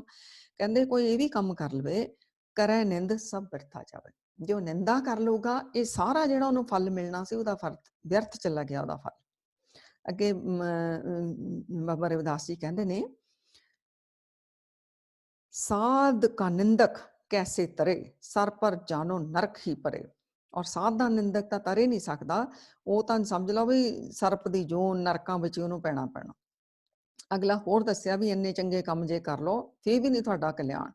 ਜਿਉ ਗ੍ਰਹਿਣ ਕਰੈ ਕੁਲ ਖੇਤ, ਕੁਰਕਸ਼ੇਤਰ ਵਿੱਚ ਜਾ ਕੇ ਜਦੋਂ ਗ੍ਰਹਿਣ ਲੱਗਿਆ ਹੁੰਦਾ, ਉਦੋਂ ਜਾ ਕੇ ਅਗਰ ਕੋਈ ਇਸ਼ਨਾਨ ਕਰ ਲਵੇ, ਇਹਨੂੰ ਬਹੁਤ ਅੱਛਾ ਗਿਣਿਆ ਜਾਂਦਾ ਹਿੰਦੂ ਧਰਮ ਦੇ ਵਿੱਚ। ਜੇ ਕੋਈ ਇਉਂ ਵੀ ਕਰ ਲਵੇ, ਅਰਪੈ ਨਾਰ ਸਿਗਾਰ ਸਮੇਤ, ਆਪਣੀ ਔਰਤ, ਆਪਣੀ ਪਤਨੀ ਗਹਿਣਿਆਂ ਸਮੇਤ ਉਹ ਬ੍ਰਾਹਮਣਾਂ ਨੂੰ ਦਾਨ ਕਰ ਦੇਵੇ। ਇਹ ਉਦੋਂ ਇੱਕ ਮਾਨਤਾ ਬਣੀ ਹੋ ਸੀ ਵੀ ਆਪਣੀ ਪਤਨੀ ਤੇ ਆਪਣੇ ਗਹਿਣੇ, ਪਤਨੀ ਦੇ ਗਹਿਣੇ ਕੋਈ ਦਾਨ ਕਰ ਦਵੇ, ਇਹਨੂੰ ਮੁਕਤੀ ਮਿਲਦੀ। ਇਹ ਪੰਡਤਾਂ ਪੁਜਾਰੀਆਂ ਨੇ ਬਣਾਈ ਸੀ ਗੱਲ, ਲੋਕ ਇਦਾਂ ਵੀ ਕਰਨ ਲੱਗ ਗਏ ਸੀ। ਬਾਬਾ ਰਵਿਦਾਸ ਜੀ ਕਹਿੰਦੇ ਕੋਈ ਇਵੇਂ ਵੀ ਕਰ ਲਵੇ। ਸਗਲੀ ਸਿਮਰਤੀ ਸਰਬਨੀ ਸੁਨੇ, ਸਾਰੇ ਜਿਹੜੀਆਂ ਸਿਮਰਤੀਆਂ ਨੇ ਉਹਨਾਂ ਨੂੰ ਸੁਣੇ ਆਪਣੇ ਕੰਨਾਂ ਦੇ ਨਾਲ। ਕਿੱਡਾ ਵੱਡਾ ਪੁੰਨ ਆ ਬਾਣੀ ਨੂੰ ਸੁਣਨ ਦਾ, ਵੇਦਾਂ ਦੀ ਬਾਣੀ ਜਿਹੜੀ ਸਿਮਰਤੀਆਂ ਨੂੰ ਸੁਣਨ ਦਾ ਕਿੰਨਾ ਵੱਡਾ ਫਲ ਆ। ਇਹ ਵੀ ਕੋਈ ਕਰ ਲਵੇ। ਕਰੈ ਨਿੰਦ ਅਬਨੇ ਨਹੀਂ ਗੁਨੇ, ਕਹਿੰਦੇ ਨਿੰਦਾ ਕਰ ਲਵੇ, ਇਹਦਾ ਕੋਈ ਵੀ ਨਹੀਂ ਉਹਨੂੰ ਗੁਣ ਮਿਲਣਾ, ਕੋਈ ਫਲ ਨਹੀਂ ਮਿਲਣਾ। ਦੇਖੋ ਸੰਗਤ ਜੀ ਕਿੰਨਾ ਮਹਾਰਾਜ ਜੀ ਸਾਨੂੰ ਅਲਰਟ ਕਰ ਰਹੇ ਨੇ। ਹੋਰ ਅੱਗੇ ਦੱਸ ਰਹੇ ਨੇ, ਜੇ ਉਹ ਅਧਿਕ ਪ੍ਰਸ਼ਾਦ ਕਰਾਵੇ, ਪ੍ਰਸ਼ਾਦ ਕਿੰਨੀ ਜਗ੍ਹਾ ਕਰਾਈ ਜਾਵੇ, ਕੋਈ ਉਹਨੂੰ ਵੀ ਚੰਗਾ ਕਰਮ ਗਿਣਦੇ ਨਾ ਵੀ ਗੁਰੂ ਦੇ ਨਿਮਿਤ ਪ੍ਰਸ਼ਾਦ ਕਰਾਇਆ, ਇਵੇਂ ਵੀ ਕੋਈ ਕਰਾ ਲਵੇ। ਭੂਮ ਦਾਨ ਸੋਭਾ ਮੰਡਪ ਪਾਵੇ, ਤੇ ਉਹ ਆਪਣੀ ਸਾਰੀ ਜ਼ਮੀਨ ਜਾਇਦਾਦ ਦਾਨ ਕਰ ਦੇਵੇ ਔਰ ਧਾਰਮਿਕ ਸਥਾਨਾਂ ਦੇ ਲਈ ਉਹ ਆਪਣਾ ਜਿਹੜਾ ਪੈਸਾ ਉਹ ਚਲਾਵੇ ਭੂਮੀ ਦਾਨ ਨੂੰ ਕਰਕੇ, ਤਾਂ ਉਹਨੂੰ ਖੂਬ ਸ਼ੋਭਾ ਵੀ ਮਿਲ ਜਾਵੇ ਸੰਸਾਰ ਤੋਂ। ਆਪਣਾ ਵਿਗਾਰ ਬਿਰਾਨਾ ਸਾਂਢੇ, ਆਪਣਾ ਕੰਮ ਵਿਗਾੜ ਕੇ ਕਿਸੇ ਬਗਾਨੇ ਦਾ ਕਰੇ। ਬੰਦਾ ਤਾਂ ਪਹਿਲਾਂ ਆਪਣਾ ਕਰਨਾ ਚਾਹੁੰਦਾ, ਪਰ ਉਹ ਇੰਨਾ ਕੁ ਪਰਉਪਕਾਰੀ ਹੋਵੇ, ਆਪਣਾ ਕੰਮ ਭਾਵੇਂ ਵਿਗੜ ਜਾਵੇ, ਕਿਸੇ ਦੂਸਰੇ ਦਾ ਕਰਨ ਵਾਲਾ ਹੋਵੇ। ਇਦਾਂ ਦਾ ਵੀ ਅਗਰ ਕੋਈ ਹੋਵੇ, ਕਰੇ ਨਿੰਦ ਬਹੁ ਜੋਨੀ ਹੰਡੇ, ਕਹਿੰਦੇ ਜੇ ਉਹ ਨਿੰਦਾ ਕਰਦਾ ਹੈ ਨਾ, ਫਿਰ ਉਹਨੂੰ ਬਹੁਤ ਜੁਨੀਆਂ ਦੇ ਵਿੱਚ ਹੰਡਾਣੀਆਂ ਹੀ ਪੈਣੀਆਂ, ਉਹਨੂੰ ਜੁਨੀਆਂ ਦੇ ਵਿੱਚ ਆਣਾ ਹੀ ਪੈਣਾ ਹੈ। ਸੋ ਇਸ ਕਰਕੇ ਸਾਨੂੰ ਕਿੰਨਾ ਗੁਰੂ ਮਹਾਰਾਜ ਜੀ ਬਾਣੀ ਵਿੱਚ ਸਮਝਾਉਂਦੇ ਨੇ, ਭਾਈ ਤੁਸੀਂ ਨਿੰਦਾ ਨਾ ਕਰੋ, ਨਾ ਕਰੋ, ਨਾ ਕਰੋ। ਤੇ ਹੁਣ ਜੇ ਸਾਡੀ ਨਿੰਦਿਆ ਹੁੰਦੀ ਹੋਵੇ, ਸਾਨੂੰ ਕਿੰਨਾ ਦੁੱਖ ਲੱਗਦਾ ਕੋਈ ਸਾਡੀ ਨਿੰਦਿਆ ਕਰ ਰਿਹਾ। ਲੇਕਿਨ ਗੁਰੂ ਮਹਾਰਾਜ ਜੀ ਬਾਣੀ ਵਿੱਚ ਸਮਝਾਉਂਦੇ ਨੇ, ਬਾਬਾ ਕਬੀਰ ਜੀ ਕਹਿੰਦੇ ਨੇ ਕਿ ਨਿੰਦਿਆ ਅਗਰ ਕੋਈ ਸਾਡੀ ਕਰਦਾ ਨਾ, ਇਹਦੇ ਸਾਡਾ ਕਲਿਆਣ ਛੁਪਿਆ ਹੈ। ਨਿੰਦਕ ਦਾ ਕਲਿਆਣ ਨਹੀਂ, ਨਿੰਦਕ ਨੇ ਡੁੱਬਣਾ ਹੀ ਡੁੱਬਣਾ, ਲੇਕਿਨ ਜਿਹਦੀ ਨਿੰਦਿਆ ਹੋ ਰਹੀ ਉਹਦਾ ਕਲਿਆਣ ਹੈ। ਇਹਨੂੰ ਪਹਿਲਾਂ ਅਸੀਂ ਐਗਜ਼ਾਮਪਲ ਲੈ ਕੇ ਸਮਝਦੇ, ਫਿਰ ਅਸੀਂ ਬਾਣੀ ਵਿੱਚੋਂ ਬਾਬਾ ਕਬੀਰ ਜੀ ਦੀ ਬਾਣੀ ਸਮਝਾਂਗੇ। ABC 3 ਜਾਣੇ ਅਸੀਂ ਲੈ ਲਏ, 3 ਦੋਸਤ, ਚਲੋ ਲੇਡੀਜ਼ ਨੂੰ ਲੈ ਲੈਂਦੇ ਹਾਂ, ਲੇਡੀਜ਼ ਥੋੜਾ ਜ਼ਿਆਦਾ ਕਰਦੀਆਂ ਨੇ ਲੇਡੀਜ਼ ਨੂੰ। ABC 3 ਫਰੈਂਡਸ ਨੇ, ਬੜੀਆਂ ਫਾਸਟ ਫਰੈਂਡਸ, ਪੱਕੀਆਂ ਦੋਸਤ, ਗੂੜੀਆਂ ਦੋਸਤ। ਤਾਂ ਇੱਕ ਵਾਰ ਕੀ ਹੋਇਆ, ਜਿਹੜੀ C ਵਾਲੀ ਫਰੈਂਡ ਆ ਉਹ ਸ਼ਹਿਰ ਤੋਂ ਕਿਤੇ ਬਾਹਰ ਗਈ। A ਤੇ B ਆਪਸ ਦੇ ਵਿੱਚ ਮਿਲੀਆਂ। A ਨੇ C ਦੀ ਬੁਰਾਈ ਕਰਨੀ ਸ਼ੁਰੂ ਕਰ ਦਿੱਤੀ, ਚੁਗਲੀ ਨਿੰਦਿਆ ਬੁਰਾਈ। B ਵੀ ਰਸ ਲੈ ਕੇ ਸੁਣ ਰਹੀ ਹੈ। ਜਦੋਂ A ਨੇ ਬੁਰਾਈ ਕਰਨੀ ਸ਼ੁਰੂ ਕੀਤੀ, A ਦਾ ਕਨੈਕਸ਼ਨ C ਦੇ ਨਾਲ ਜੁੜ ਗਿਆ, ਚਾਹੇ ਉਹ 7 ਸਮੁੰਦਰ ਪਾਰ ਵੀ ਕਿਉਂ ਨਾ ਹੋਵੇ, ਕਿਉਂਕਿ ਜਿਹਦੀ ਅਸੀਂ ਗੱਲ ਕਰਦੇ ਉਹਦੇ ਨਾਲ ਸਾਡਾ ਕਨੈਕਸ਼ਨ ਜੁੜ ਜਾਂਦਾ। ਤੋ A ਦਾ ਕਨੈਕਸ਼ਨ C ਦੇ ਨਾਲ ਜੁੜ ਗਿਆ। ਜਿੱਦਾਂ ਜਿੱਦਾਂ ਉਹਨੇ ਉਹਦੀ ਬੁਰਾਈ ਕਰਨੀ ਸ਼ੁਰੂ ਕੀਤੀ, ਜਿਹੜੇ C ਦੇ ਅਕਾਊਂਟ ਵਿੱਚ ਮਾੜੇ ਕਰਮ ਲਿਖੇ ਹੋਏ ਸੀ, ਜਿਹਦਾ ਉਹਨੇ ਦੁੱਖ ਭੋਗਣਾ ਸੀ, C ਦੇ ਖਾਤੇ ਵਿੱਚੋਂ ਖਾਲੀ ਹੋਣੇ ਸ਼ੁਰੂ ਹੋ ਗਏ, A ਦੇ ਅਕਾਊਂਟ ਵਿੱਚ ਦੁੱਖਾਂ ਦੇ ਫਲ ਆ ਗਏ। ਸੋ ਇਹ ਜਿਹੜਾ ਦੁੱਖ ਆ, ਇਹ ਕਿਵੇਂ ਭੋਗਣ ਨੂੰ ਮਿਲਦਾ, ਪਰਮਾਤਮਾ ਸਾਨੂੰ ਕਿਵੇਂ ਦਿੰਦਾ? 4 ਤਰੀਕੇ ਨੇ। ਇੱਕ ਹੈਗਾ ਤਨ ਤੇ ਰੋਗ ਆਊਗਾ, ਦੂਸਰਾ ਹੈਗਾ ਮਨ ਦੁਖੀ, ਅਸ਼ਾਂਤ, ਪਰੇਸ਼ਾਨ, ਇਹ ਸਾਡੇ ਕਰਮ ਭੋਗ ਹੁੰਦੇ ਨੇ। ਤੀਸਰਾ ਧਨ ਤਾਂ ਆਊਗਾ ਘਰ ਦੇ ਵਿੱਚ, ਜਾਂ ਤਾਂ ਆਊਗਾ ਨਹੀਂ, ਜੇ ਆਊਗਾ ਤਾਂ ਉਹ ਸਾਰਾ ਦੁੱਖਾਂ ਵਿੱਚ ਹੀ ਖਰਚ ਹੋਇਆ ਜਾਊਗਾ। ਚੌਥਾ ਸੰਬੰਧ, ਸਾਡੇ ਜਿਹੜੇ ਰਿਸ਼ਤੇ ਨੇ, ਇਹਨਾਂ ਵਿੱਚ ਪ੍ਰੇਮ ਪਿਆਰ ਨਹੀਂ ਹੋਏਗਾ, ਅੰਡਰਸਟੈਂਡਿੰਗ ਨਹੀਂ ਹੋਵੇਗੀ, ਇੱਥੇ ਕੜਵਾਹਟ ਹੀ ਹੋਵੇਗੀ, ਜ਼ਹਿਰਾਂ ਹੀ ਹੋਣਗੀਆਂ, ਕਲੇਸ਼, ਲੜਾਈ ਝਗੜਾ ਹੋਊਗਾ ਰਿਸ਼ਤਿਆਂ ਵਿੱਚ। ਤਾਂ ਮੰਨ ਲਓ C ਦਾ ਕੋਈ ਇਹੋ ਜਿਹਾ ਮਾੜਾ ਕਰਮ ਸੀ, ਜਿਹੜੇ ਕਰਮ ਦੀ ਉਹ ਚਰਚਾ ਕਰ ਰਹੇ ਨੇ, C ਦਾ ਇਹੋ ਜਿਹਾ ਮਾੜਾ ਕਰਮ ਸੀ ਜਿਹਦੇ ਕਰਕੇ C ਨੂੰ ਦਿੱਤਾ ਜਾਣਾ ਸੀ ਤੈਨੂੰ ਤਨ ਨੂੰ ਰੋਗ ਲੱਗੇਗਾ, ਜਾਂ ਉਹਨੂੰ ਲੱਗਿਆ ਹੀ ਹੋਇਆ ਤਾਂ ਉਹਨੇ ਭੁਗਤਣਾ ਕਾਫੀ। ਜਿਉਂ ਇਹਨੇ ਚਰਚਾ ਕਰਨੀ ਸ਼ੁਰੂ ਕੀਤੀ, C ਦਾ ਉਦੋਂ ਕਸ਼ਟ ਘਟਣਾ ਸ਼ੁਰੂ ਹੋ ਜਾਣਾ। ਉਹ A ਦੇ ਅਕਾਊਂਟ ਵਿੱਚ ਉਹ ਕੱਲਾ ਤਨ ਦਾ ਰੋਗ ਨਹੀਂ ਆਣਾ, ਕਿਉਂਕਿ ਉਹਨੇ ਨਾਲ ਆਪਣਾ ਮਨ ਵੀ ਮੈਲਾ ਕੀਤਾ। ਸੋ ਉਹਦੇ ਚਾਰੋਂ, ਉਹਦਾ ਤਨ ਵੀ, ਉਹਦਾ ਮਨ ਵੀ, ਉਹਦਾ ਧਨ ਵੀ, ਉਹਦੇ ਰਿਸ਼ਤੇ ਵੀ, ਸਾਰੇ ਜਗ੍ਹਾ ਇਹ ਰੋਗ ਉਹਦਾ ਆ ਜਾਣਾ, ਸੀ ਦਾ ਟ੍ਰਾਂਸਫਰ ਹੋ ਕੇ ਏ ਨੂੰ। ਹੁਣ ਜਿਹੜੇ ਕੋਲ ਬੀ ਬੈਠੀ ਰਸ ਲੈ ਲੈ ਕੇ ਸੁਣ ਰਹੀ ਹੈ,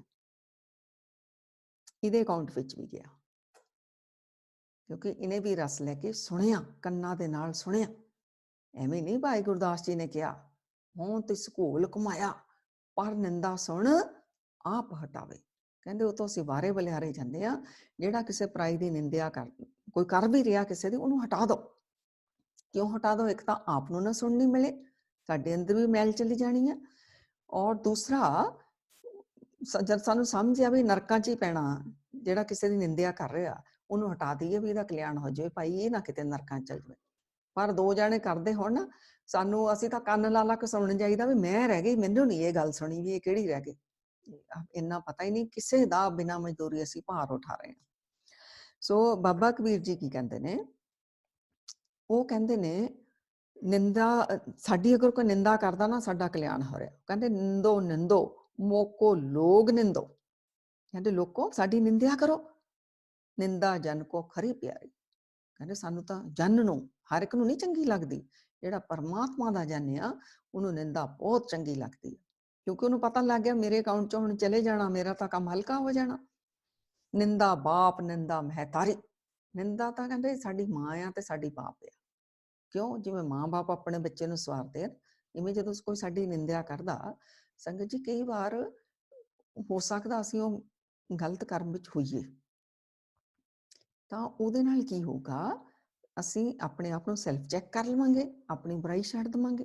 ਤਾਂ ਮਾਂ ਬਾਪ ਦੀ ਤਰ੍ਹਾਂ ਉਹਨੇ, ਨਿੰਦਕ ਨੇ ਤਾਂ ਸਾਡਾ ਨਿੰਦਿਆ ਕਰਕੇ ਕਲਿਆਣ ਕਰ ਦਿੱਤਾ। ਬਾਬਾ ਕਬੀਰ ਜੀ ਕਹਿੰਦੇ ਨਿੰਦਾ ਹੋਏ ਤਾਂ ਬੈਕੁੰਠ ਜਾਈਏ, ਉਹ ਸਾਡੀ ਕੋਈ ਨਿੰਦਿਆ ਕਰੂਗਾ ਬੈਕੁੰਠ ਜਾਵਾਂਗੇ ਅਸੀਂ, ਸਾਡੀਆਂ ਮੈਲਾਂ ਧੋਤੀਆਂ ਜਾਣਗੀਆਂ। ਨਾਮ ਪਦਾਰਥ ਮਨੇ ਵਸਾਈਏ, ਜਦੋਂ ਅੰਦਰੋਂ ਸਾਡੀ ਮੈਲ ਸਾਫ਼ ਹੋ ਗਈ ਤਾਂ ਸਾਡੇ ਅੰਦਰ ਨਾਮ ਵਸ ਜਾਣਾ, ਨਾਮ ਪਦਾਰਥ ਮਨ 'ਚ ਵਸ ਜਾਊਗਾ, ਅਸੀਂ ਬੈਕੁੰਠ ਜਾਵਾਂਗੇ। ਰਿਦੈ ਸੁਧ ਜੋ ਨਿੰਦਾ ਹੋਏ, ਜਦੋਂ ਤੁਹਾਡੀ ਕੋਈ ਨਿੰਦਾ ਕਰਦਾ ਘਬਰਾਇਆ ਨਾ ਕਰੋ, ਸਾਡਾ ਹਿਰਦਾ ਸ਼ੁੱਧ ਹੋ ਜਾਣਾ ਹੈ। ਬਾਣੀ ਦਾ ਨਿਰਣਾ, ਸਾਡਾ ਹਿਰਦਾ ਸ਼ੁੱਧ ਹੋ ਜਾਣਾ ਅਗਰ ਕੋਈ ਸਾਡੀ ਨਿੰਦਿਆ ਕਰ ਰਿਹਾ, ਤਾਂ ਨਿੰਦਿਆ ਵਾਲੇ ਨੇ ਸਾਡਾ ਕਰਮ ਲੈ ਜਾਣਾ, ਪਤਾ ਨਹੀਂ ਅਸੀਂ ਜਨਮਾਂ ਜਨਮਾਂ ਦੇ ਕਿੰਨੇ ਕੀਤੇ ਆ। ਇਸ ਕਰਕੇ ਬਾਬਾ ਕਬੀਰ ਜੀ ਤਾਂ ਬੜੇ ਖੁਸ਼ ਆ, ਉਹ ਕਹਿੰਦੇ ਹਮਰੇ ਕੱਪੜੇ ਨਿੰਦਕ ਧੋਏ, ਨਿੰਦਾ ਕਰਨ ਵਾਲਾ ਸਾਡੇ ਕੱਪੜੇ ਧੋਈ ਜਾ ਰਿਹਾ, ਸਾਡੇ ਕਰਮ ਸਾਫ਼ ਕਰੀ ਜਾ ਰਿਹਾ, ਉਹ ਤਾਂ ਧੋਬੀ ਦਾ ਕੰਮ ਕਰ ਰਿਹਾ। ਨਿੰਦਾ ਕਰੇ ਸੋ ਹਮਰਾ ਮੀਤ, ਕਹਿੰਦੇ ਜਿਹੜੀ ਸਾਡੀ ਨਿੰਦਿਆ ਕਰਦਾ ਉਹ ਤਾਂ ਸਾਡਾ ਮੀਤ ਆ। ਨਿੰਦਕ ਮਾਹੇ ਹਮਾਰਾ ਚਿੱਤ, ਨਿੰਦਕ ਸਾਡਾ ਚਿੱਤ ਆ, ਉਹ ਸਾਡੀ ਨਿੰਦਿਆ ਕਰ ਕਰਕੇ ਸਾਨੂੰ ਸਾਫ਼ ਕਰੀ ਜਾ ਰਿਹਾ ਆ। ਨਿੰਦਕ ਸੋ ਜੋ ਨਿੰਦਾ ਹੋ ਰਹੇ, ਨਿੰਦਾ ਉਹ ਆ ਜਿਹਨੂੰ ਨਿੰਦਾ ਹੀ ਚੰਗੀ ਲੱਗਦੀ ਆ, ਨਿੰਦਾ ਹੀ ਲੱਭਦਾ ਰਹਿੰਦਾ ਆ। ਹਮਰਾ ਜੀਵਨ ਨਿੰਦਕ ਲੋਰੇ, ਉਹ ਕਹਿੰਦੇ ਸਾਡਾ ਜੀਵਨ ਬਣਾਇਆ ਨਿੰਦਕ ਨੇ, ਮੈਲਾਂ ਸਾਡੀਆਂ ਸਾਫ਼ ਕਰ ਕਰਕੇ। ਨਿੰਦਾ ਹਮਰੀ ਪ੍ਰੇਮ ਪਿਆਰ, ਨਿੰਦਾ ਨਾਲ ਤਾਂ ਸਾਨੂੰ ਬਹੁਤ ਪ੍ਰੇਮ ਪਿਆਰ ਆ, ਕਿਉਂਕਿ ਨਿੰਦਾ ਹਮਰਾ ਕਰੇ ਉਤਾਰ, ਨਿੰਦਾ ਸਾਡਾ ਕਲਿਆਣ ਕਰ ਰਹੀ ਹੈ, ਸਾਡੀਆਂ ਮੈਲਾਂ ਸਾਫ਼ ਹੋ ਰਹੀਆਂ ਨੇ। ਉਹ ਸਾਡਾ ਮੈਲ ਕੋਈ ਹੋਰ ਲੈ ਕੇ ਜਾ ਰਿਹਾ, ਸਾਨੂੰ ਸਾਫ਼ ਕਰਨ ਦੇ ਲਈ ਪਤਾ ਨਹੀਂ ਕਿੰਨਾ ਟਾਈਮ ਲੱਗਣਾ ਸੀ। ਇੱਕ ਜਣਾ ਨਿੰਦਾ ਕਰ ਰਿਹਾ, 10 ਜਣੇ ਸੁਣ ਰਹੇ, ਸਾਨੂੰ ਤਾਂ ਮੱਝਾਂ ਲੱਗ ਗਈਆਂ, ਸਾਡੀਆਂ ਮੈਲਾਂ ਕੱਢ ਕੇ ਉਹ ਸਾਰੀਆਂ ਲੈ ਗਿਆ, ਭਾਰ ਉਹਨਾਂ ਤੇ ਚਲਾ ਗਿਆ। ਜਨ ਕਬੀਰ ਕੋ ਨਿੰਦਾ ਸਾਰ, ਨਿੰਦਕ ਡੁੱਬਾ ਹਮ ਉਤਰੇ ਪਾਰ। ਉਹ ਕਹਿੰਦੇ ਨਿੰਦਾ ਦਾ ਅਸੀਂ ਤੁਹਾਨੂੰ ਐਸੈਂਸ, ਤੁਹਾਨੂੰ ਰਿਜ਼ਲਟ, ਇਹਦਾ ਸਾਰ ਤੱਤ ਸਾਰ ਦੱਸ ਦਈਏ। ਜਿਹੜਾ ਨਿੰਦਿਆ ਕਰਨ ਵਾਲਾ ਉਹ ਡੁੱਬ ਜਾਂਦਾ, ਔਰ ਸਾਡਾ ਜਿਹੜਾ ਪਾਰ ਉਤਾਰਾ ਹੋ ਜਾਂਦਾ। ਸੋ ਕੋਈ ਸਾਡੀ ਨਿੰਦਿਆ ਕਰੇ, ਘਬਰਾਉਣਾ ਨਹੀਂ ਚਾਹੀਦਾ। ਬਾਣੀ ਨੂੰ ਜਦੋਂ ਇਹ ਸਮਝਦੇ ਨੇ ਤਾਂ ਸਾਨੂੰ ਦੁੱਖ ਲੱਗਦਾ, ਅਸੀਂ ਵੀ ਉਹਦੀਆਂ ਕਰਨ ਲੱਗ ਜਾਂਦੇ ਹਾਂ, ਪਰ ਇਹ ਕੰਮ ਨਹੀਂ ਅਸੀਂ ਕਰਨਾ। ਸੋ ਅਸੀਂ ਵਿਚਾਰਾਂ ਕਰ ਰਹੇ ਸੀ A B ਤੇ C ਵਾਲੀਆਂ, ਤਾਂ ਹੁਣ ਕੀ ਹੋਇਆ, A ਨੇ ਨਿੰਦਿਆ ਕੀਤੀ, C ਦੇ ਅਕਾਊਂਟ ਵਿੱਚੋਂ ਵੀ A ਦੇ ਅਕਾਊਂਟ ਵਿੱਚ ਆ ਗਏ। B ਸੁਣ ਰਹੀ ਹੈ, ਕੱਲੀ ਸੁਣ ਨਹੀਂ ਰਹੇ, ਕਰਦਿਆਂ ਕਰਦਿਆਂ B ਨੇ ਵੀ ਇੱਕ ਅੱਧੀ ਕਰ ਦੇਣੀ ਆ, B ਨੇ ਡਬਲ ਭਾਰ ਉਠਾ ਲੈਣਾ, ਉਹਦੇ ਕੋਲ ਸੁਣਨ ਦਾ ਵੀ ਔਰ ਹੋਰ ਉਹਦਾ ਕਰਨ ਦਾ ਵੀ। ਸੋ ਕਈ ਵਾਰ ਨਾ ਸਾਡੇ ਮਨ 'ਚ ਕੁਐਸਚਨ ਆਉਂਦਾ, ਆਹ ਜਿਹੜੇ ਨੇਤਾ ਲੋਕ ਆ ਇੰਨਾ ਕੁਛ ਮਾੜਾ ਕਰੀ ਜਾਂਦੇ ਆ, ਅਸੀਂ ਤਾਂ ਇਹਨਾਂ ਨੂੰ ਕਦੀ ਦੁਖੀ ਨਹੀਂ ਦੇਖਿਆ, ਇਹਨਾਂ ਦੀ ਚੜ੍ਹਤ ਵੀ ਹੋਰ ਵੱਧਦੀ ਐ, ਐਉਂ ਸਾਰਿਆਂ ਦੇ ਸਾਹਮਣੇ ਪਤਾ ਇੰਨਾ ਕੁਛ ਬੁਰਾ ਕਰ ਰਹੇ ਨੇ। ਭਾਈ ਜਿਹੜੀ ਉਹਨਾਂ ਦੀ ਚਰਚਾ ਕਰਦਾ ਸੰਸਾਰ, ਉਹਨਾਂ ਦੀਆਂ ਮੈਲਾਂ ਤਾਂ ਉਹ ਲੈ ਜਾਂਦਾ, ਉਹ ਹੋਰ ਚੜ੍ਹਦੀਆਂ ਕਲਾਂ 'ਚ ਹੋ ਜਾਂਦੇ ਨੇ। ਕਿਉਂਕਿ ਬਾਣੀ ਨੇ ਸਮਝਾ ਦਿੱਤਾ ਵੀ ਜਿਹਨੇ ਨਿੰਦਿਆ ਕਰਨੀ ਆ ਉਹਦੇ ਅਕਾਊਂਟ 'ਚ ਉਹਦੀ ਮੈਲ ਆਈ ਜਾਣੀ ਆ, ਉਹਨਾਂ ਦੀ ਹੋਰ ਚੜ੍ਹਦੀਆਂ ਕਲਾਂ ਹੋਈ ਜਾਂਦੀ ਹੈ। ਤੋ ਇਹ ਧਿਆਨ ਰੱਖੋ, ਕਿਸੇ ਦੀ ਨਿੰਦਿਆ ਨਹੀਂ ਕਰਨੀ। ਹੁਣ ਇੱਕ ਕੁਐਸਚਨ ਹੋਰ ਵੀ ਸੀ ਵੀ ਅਗਰ ਕਿਸੇ ਦੇ ਮੰਨ ਲਓ 10 ਪੁੰਨ ਨੇ, 2 ਉਹਦੇ ਕੋਲ ਪਾਪ ਨੇ, ਫਿਰ ਇਦਾਂ ਕੀ ਹੋ ਸਕਦਾ ਅਸੀਂ ਕਹੀਏ ਵੀ ਸਾਡੇ 2 ਪਾਪ ਕੱਟ ਲਓ, ਧਰਮਰਾਜ ਨੂੰ ਕਹੀਏ 10 ਚੋਂ 2 ਪਾਪ ਕੱਟੋ ਤੇ 8 ਜਿਹੜੇ ਸਾਡੇ ਪੁੰਨ ਆ ਉਹਦਾ ਸਾਨੂੰ ਸੁੱਖ ਦਾ ਫਲ ਦਿਓ, ਸਾਨੂੰ ਦੁੱਖ ਨਾ ਮਿਲੇ। ਨਹੀਂ, ਇਸ ਤਰ੍ਹਾਂ ਨਹੀਂ ਹੋਣਾ ਸੰਗਤ ਜੀ। 10 ਪੁੰਨ ਕਰਮ ਦਾ ਫਲ ਸੁੱਖ ਮਿਲੇਗਾ, 2 ਕਰਮ ਫਲ ਦਾ ਜਿਹੜੇ ਮਾੜੇ ਕੀਤੇ ਨੇ ਉਹਦਾ ਦੁੱਖ ਮਿਲੇਗਾ। ਤਾਂ ਹੁਣ ਇਹਨੂੰ ਵੀ ਅਸੀਂ ਸੰਸਾਰਿਕ ਐਗਜ਼ਾਮਪਲ ਲੈ ਕੇ ਸਮਝੀਏ ਵੀ ਇਹ ਕਿਵੇਂ ਸਾਡੇ ਉੱਤੇ ਦੋਨੋਂ ਤਰ੍ਹਾਂ ਅਸਰ ਪਾਉਂਦੇ ਨੇ। ਮੰਨ ਲਓ 10 ਪੁੰਨ ਨੇ ਤਾਂ 2 ਜਿਹੜੇ ਨੇ ਪਾਪ ਨੇ। ਹੁਣ ਪਰਮਾਤਮਾ ਨੇ ਦੇਖਿਆ ਵੀ ਧਰਮਰਾਜ ਕਹਿ ਲਓ, ਪਰਮਾਤਮਾ ਦਾ ਜਿਹੜਾ ਸਿਸਟਮ ਹੈ ਉਹਦੇ ਵਿੱਚ, ਤਾਂ ਉਹ ਪਰਮਾਤਮਾ ਨੇ ਦੇਖਿਆ ਵੀ ਇਹ ਚੰਗਾ ਆ, ਲੇਕਿਨ 2 ਗਲਤੀਆਂ ਵੀ ਹੋਈਆਂ ਹੈ। 10 ਦਾ ਮਤਲਬ 10 ਨਹੀਂ ਗਿਣਤੀ 'ਚ, ਮਤਲਬ ਜ਼ਿਆਦਾ ਮਾੜੇ ਘੱਟ ਨੇ, ਬਹੁਤ ਘੱਟ ਨੇ ਮਾੜੇ ਤੇ ਚੰਗੇ ਕਰਮ ਜ਼ਿਆਦਾ ਨੇ। ਤੋ ਪਰਮਾਤਮਾ ਦੇਖ ਰਿਹਾ ਆ ਫਿਰ ਉਹ ਕੀ ਹੋਊਗਾ, ਉਹ ਜਿਹੜਾ ਦੁੱਖਾਂ ਦਾ ਕਰਮ ਹੋ ਗਿਆ ਨਾ ਉਹ ਵੀ ਇਉਂ ਆਊਗਾ ਕਿਉਂਕਿ ਪੁੰਨ ਜ਼ਿਆਦਾ ਨੇ, ਉਹ ਪਤਾ ਵੀ ਨਹੀਂ ਚੱਲਣਾ। ਮੰਨ ਲਓ 2 ਮਾੜੇ ਕਰਮਾਂ ਦਾ ਫਲ ਲਿਖ ਦਿੱਤਾ ਵੀ ਇਹਨੂੰ ਰੋਟੀ ਨਹੀਂ ਮਿਲਣੀ ਚਾਹੀਦੀ, ਇਹਨੂੰ ਅੰਨ ਨਹੀਂ ਮਿਲਣਾ, ਤੋ ਬਾਈ ਚਾਂਸ ਉਹ ਉਹਨਾਂ ਦਿਨਾਂ 'ਚ ਕਹੂਗਾ ਮੈਂ ਡਾਈਟਿੰਗ ਕਰਨੀ ਆ, ਅੰਨ ਉਹਨੂੰ ਮਿਲਿਆ ਨਹੀਂ ਲੇਕਿਨ ਉਹਨੂੰ ਦੁੱਖ ਨਹੀਂ ਹੋਇਆ ਇਸ ਚੀਜ਼ ਦਾ, ਭੁੱਖ ਰਹਿਣ ਦਾ ਥੋੜਾ ਉਹਨੂੰ ਸਤਾਇਆ ਭੁੱਖ ਨੇ, ਪਰ ਉਹਨੂੰ ਦੁਖੀ ਹੋ ਕੇ ਨਹੀਂ ਉਹਨੇ ਭੋਗਿਆ, ਉਹਨੇ ਖੁਦ ਹੀ ਪਲੈਨਿੰਗ ਕਰ ਲਈ ਮੈਂ ਡਾਈਟਿੰਗ ਕਰਕੇ ਥੋੜਾ ਆਪਣਾ weight ਘਟਾ ਲਵਾਂ। ਜਾਂ ਕਿਸੇ ਦੇ ਵਿਆਹ ਸ਼ਾਦੀ ਵਿੱਚ ਇੰਨਾ ਹੀ ਜ਼ਿਆਦਾ ਬਿਜ਼ੀ ਹੋ ਗਿਆ, ਹੁੰਦੇ ਨਹੀਂ ਕਰਦੇ ਕੰਮ ਕਰਨ 'ਚ, ਤਾਂ ਉਹਨਾਂ ਨੂੰ ਰੋਟੀ ਜਿਹੜੀ ਉਹ ਨਹੀਂ ਖਾਧੀ, ਲੇਕਿਨ ਉਹ ਦੁਖੀ ਹੋ ਕੇ ਨਹੀਂ, ਉਹ ਖੁਸ਼ ਹੋ ਕੇ ਕਿਉਂਕਿ ਕੰਮ 'ਚ ਲੱਗੇ ਹੋ ਸੀ। ਜਾਂ ਸੇਵਾ ਹੀ ਕਰਦੇ ਆ, ਸਾਰਾ ਦਿਨ ਇੰਨੀ ਸੇਵਾ ਕੀਤੀ ਤੇ ਉਹ ਸਾਰਾ ਦਿਨ ਖਾਣ ਦਾ ਹੀ ਵੇਲ ਨਹੀਂ ਮਿਲਿਆ। ਇਵੇਂ ਹੀ ਜਿਹੜਾ ਦੁੱਖਾਂ ਦਾ ਕਰਮ ਆ ਫਿਰ ਭੋਗਣਾ ਪੈਂਦਾ, ਪਰ ਪਤਾ ਵੀ ਨਹੀਂ ਲੱਗਦਾ। ਅਗਰ ਘੱਟ ਮਾੜੇ ਕਰਮ ਨੇ ਤਾਂ ਚੰਗੇ ਜ਼ਿਆਦਾ ਨੇ। ਹੁਣ ਉਲਟਾ ਲਈਏ, ਅਗਰ ਮਾੜੇ ਕਰਮ ਜ਼ਿਆਦਾ ਨੇ ਤਾਂ ਚੰਗੇ ਕਰਮ ਘੱਟ ਨੇ, ਫਿਰ ਚੰਗੇ ਕਰਮਾਂ ਦਾ ਫਲ ਵੀ ਨਹੀਂ ਭੋਗਣਾ ਮਿਲਣਾ। ਜਿਵੇਂ ਹੁਣ ਦੁੱਖ ਦਾ ਨਹੀਂ ਨਾ ਉਹਨੂੰ ਪਤਾ ਚੱਲਿਆ, ਫਿਰ ਸੁੱਖ ਦਾ ਵੀ ਨਹੀਂ ਪਤਾ ਚੱਲਣਾ। ਉਹ ਕਿਵੇਂ? ਮੰਨ ਲਓ ਵੀ ਲਿਖਿਆ ਆ ਵੀ ਨੇ 2 ਚੰਗੇ ਕਰਮ ਆ ਤੇ ਇਹਨੂੰ 36 ਪ੍ਰਕਾਰ ਦੇ ਭੋਜਨ ਮਿਲਣੇ ਚਾਹੀਦੇ ਨੇ, ਲੇਕਿਨ ਉਹ ਉਦਣ ਉਹਨੂੰ 36 ਪ੍ਰਕਾਰ ਦੇ ਭੋਜਨ ਮਿਲਣਗੇ ਕਿਉਂਕਿ ਦੁੱਖ ਜ਼ਿਆਦਾ ਨੇ ਜਿੱਦਣ ਉਹਦਾ ਪੇਟ ਖਰਾਬ ਹੋਊਗਾ। ਮੰਨ ਲਓ ਕੋਈ ਪਾਰਟੀ ਆ ਗਈ, ਕੋਈ ਸਮਾਗਮ ਆ ਗਿਆ ਜਿੱਥੇ 36 ਪ੍ਰਕਾਰ ਦੇ ਭੋਜਨ ਆ, ਤੇ ਉਹ ਜਾਊਗਾ ਤਾਂ ਜ਼ਰੂਰ, ਸਾਰੇ ਹੀ ਖਾ ਲੈਣਗੇ, ਉਹ ਖਾ ਹੀ ਨਹੀਂ ਪਾਊਗਾ, ਉਹਦਾ ਪੇਟ ਖਰਾਬ ਹੈ। ਮਤਲਬ ਉਦੋਂ ਉਹ ਵੀ ਨਹੀਂ ਭੋਗਣਾ ਮਿਲਦਾ, ਕਰਮ ਭੋਗ ਆਉਂਦਾ ਸਾਹਮਣੇ, ਲੇਕਿਨ ਦੁੱਖ ਇੰਨੇ ਹੁੰਦੇ ਨੇ ਉਹਦਾ ਸੁੱਖ ਵੀ ਨਹੀਂ ਉਹ ਭੋਗ ਪਾਉਂਦਾ। ਕਈ ਵਾਰ ਅਸੀਂ ਕਹਿੰਦੇ ਨੇ ਸਾਨੂੰ ਸੁੱਖ ਭੋਗਣ ਨੂੰ ਨਹੀਂ ਮਿਲਿਆ, ਕਿਉਂਕਿ ਦੁੱਖਾਂ ਦੇ ਕਰਮ ਜ਼ਿਆਦਾ ਕੀਤੇ ਹੁੰਦੇ ਨੇ। ਸੋ ਕਿਸੇ ਦੀ ਵੀ ਚੁਗਲੀ ਨਿੰਦਿਆ ਬੁਰਾਈ ਨਹੀਂ ਕਰਨੀ, ਗੁਰੂ ਮਹਾਰਾਜ ਨੇ ਸਾਨੂੰ ਸਮਝਾ ਦਿੱਤਾ। ਬਸ ਹੁਣ ਤਾਂ ਆਪਣੀ ਜ਼ੁਬਾਨ ਤੇ ਜਿਵੇਂ ਕਹਿੰਦੇ ਨਾ ਤਾਲਾ ਲਾ ਲਈਏ, ਕਰਨਾ ਆ ਤਾਂ ਰੱਬ ਦੀਆਂ ਸਿਫਤ ਸਲਾਵਾਂ, ਰੱਬ ਦੀਆਂ ਵਡਿਆਈਆਂ, ਨਾਮ ਜਪੀਏ, ਸੰਗਤ ਕਰੀਏ, ਇਹੀ ਉਪਰਾਲੇ ਕਰੀਏ ਕਿ ਸਾਡੇ ਵੀ ਜਿਹੜੇ ਨੇ ਜਨਮਾਂ ਜਨਮ ਦੇ ਕਰਮ ਜਿਹੜੇ ਨੇ ਉਹ ਲੈ ਜਾਣ। ਔਰ ਸਾਡੇ ਜਦੋਂ ਰੱਬ ਦਾ ਨਾਮ ਜਪਾਂਗੇ ਤਾਂ ਵਾਈਬ੍ਰੇਸ਼ਨਸ ਕਿਹੋ ਜਿਹੀਆਂ ਹੋਣਗੀਆਂ, এনवायरमेंट ਕਿੰਨਾ ਸੁੰਦਰ ਹੋਣ ਲੱਗ ਜਾਏ। ਸਾਡੇ ਤਨ ਦੇ ਰੋਗ, ਸਾਡੇ ਮਨ ਦੇ ਰੋਗ, ਸਾਡੇ ਧਨ ਦੇ ਰੋਗ, ਸਾਡੇ ਰਿਸ਼ਤਿਆਂ ਦੇ ਰੋਗ ਸਾਰੇ ਜਿਹੜੇ ਨੇ ਇਹ ਦੂਰ ਹੋ ਜਾਣਗੇ। ਚੁਗਲੀ ਨਿੰਦਿਆ ਬੁਰਾਈ ਕਰਨੀ ਛੱਡ ਦਿਓ। ਰਿਸਰਚਸ ਹੋ ਗਈਆਂ ਨੇ ਇਹਦੇ ਉੱਤੇ। ਚੁਗਲੀ ਨਿੰਦਿਆ ਬੁਰਾਈ ਕਰਨੀ ਛੱਡ ਦਿਓ, ਤੁਹਾਡੀ ਹੀਲਿੰਗ ਫਾਸਟ ਹੋਣੀ ਸ਼ੁਰੂ ਹੋ ਜਾਊਗੀ। ਚਾਹੇ ਤੁਹਾਡੇ ਕੋਲ ਤਨ ਨੂੰ ਰੋਗ ਆ, ਚਾਹੇ ਮਨ ਦੁਖੀ ਹੈ, ਚਾਹੇ ਧਨ ਤਾਂ ਆਂਦਾ ਪਰ ਦੁੱਖਾਂ ਦਾ ਆ ਰਿਹਾ ਆ, ਚਾਹੇ ਰਿਸ਼ਤਿਆਂ ਵਿੱਚ ਕੜਵਾਹਟ ਆ, ਤਾਂ ਤੁਸੀਂ ਚੁਗਲੀ ਨਿੰਦਿਆ ਬੁਰਾਈ ਕਰਨੀ ਛੱਡੋ, ਤੁਹਾਡੀ ਇੰਨੀ ਜ਼ਿਆਦਾ ਹੀਲਿੰਗ ਹੋਣ ਲੱਗ ਜਾਊਗੀ, ਹੈਰਾਨ ਰਹਿ ਜਾਓਗੇ। ਕਰਨੀ ਸ਼ੁਰੂ ਕਰ ਦਿਓ, ਸਾਰਾ ਕੁਛ ਹੀ ਜਿਹੜਾ ਵਿਗੜ ਜਾਊਗਾ, ਸਾਰਾ ਕੁਛ ਵਿਗੜ ਜਾਊਗਾ। ਹੁਣ ਅਸੀਂ ਥੋੜਾ ਜਿਹਾ ਸੰਸਾਰ ਦੇ ਵਿੱਚੋਂ ਸਮਝੀਏ।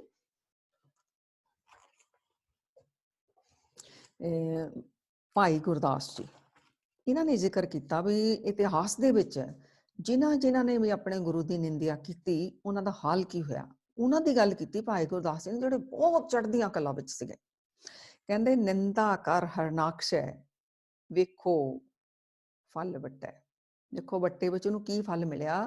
ਹਰਨਾਕਸ਼ ਨੇ ਆਪਣੇ ਗੁਰੂ ਦੀ ਜਦੋਂ ਨਿੰਦਾ ਕੀਤੀ ਤਾਂ ਉਹਦਾ ਕਿੰਨਾ ਬੁਰਾ ਹਾਲ ਹੋ ਗਿਆ। ਫਲ ਉਹਨੂੰ ਇਹ ਮਿਲਿਆ, ਉਹਦਾ ਅਪਜਸ ਵੀ ਹੋਇਆ ਤੇ ਉਹ ਮਾਰਿਆ ਵੀ ਗਿਆ। ਦੂਸਰਾ ਕਿਹਾ ਲੰਕ ਲੁਟਾਈ ਰਾਵਣੈ, ਮਸਤਕ 10 ਕੱਟੇ। ਤੇ ਜਦੋਂ ਜਿਹੜਾ ਰਾਵਣ ਸੀਗਾ, ਇਹਨੇ ਆਪਣਾ ਗੁਰੂ ਵਿਸ਼ਨੂੰ ਦਾ ਦਵਾਰਪਾਲ ਸੀ ਪਹਿਲਾਂ ਕਦੀ ਰਾਵਣ ਨੇ ਆਪਣੇ ਗੁਰੂ ਦੀ ਜਦੋਂ ਨਿੰਦਿਆ ਕੀਤੀ ਵਿਸ਼ਨੂੰ ਭਗਵਾਨ ਦੀ, ਉਦੋਂ ਫਿਰ ਇਹਦੇ ਨਾਲ ਕੀ ਹੋ ਗਿਆ, ਇਹਨੇ ਆਪਣੀ ਲੰਕਾ ਵੀ ਇਹਦੀ ਲੁੱਟੀ ਗਈ, ਮਤਲਬ ਉਹ ਵੀ ਇਹਦੀ ਖਤਮ ਹੋ ਗਈ, ਤਾਂ ਇਹਦੇ 10 ਸਿਰ ਵੀ ਜਿਹੜੇ ਉਹ ਵੀ ਇਹਨੂੰ ਘਟਾਣੇ ਪੈ ਗਏ। ਹੁਣ ਕੰਸ ਦਾ ਜ਼ਿਕਰ ਕੀਤਾ, ਮਤਲਬ ਜਿਹੜੇ ਮੰਨੇ ਪਰਮੰਨੇ ਸੰਸਾਰ ਵਿੱਚ ਉਹਨਾਂ ਦਾ ਜ਼ਿਕਰ ਕੀਤਾ। ਕੰਸ ਲਈ ਕਹਿੰਦੇ ਕੰਸ ਗਿਆ ਸਣ ਲਸਕਰੈ, ਸਭ ਦੈਂਤ ਸੰਗਟੇ।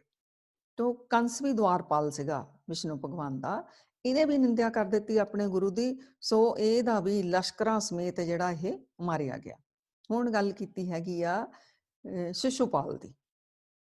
ਇਹਨੇ ਪਹਿਲਾਂ ਕੌਰਵਾਂ ਦੀ ਕੀਤੀ। ਵੰਸ ਗਵਾਇਆ ਕੈਰਵਾਂ, ਖੂਹਣ ਲੱਖ ਵੱਟੇ।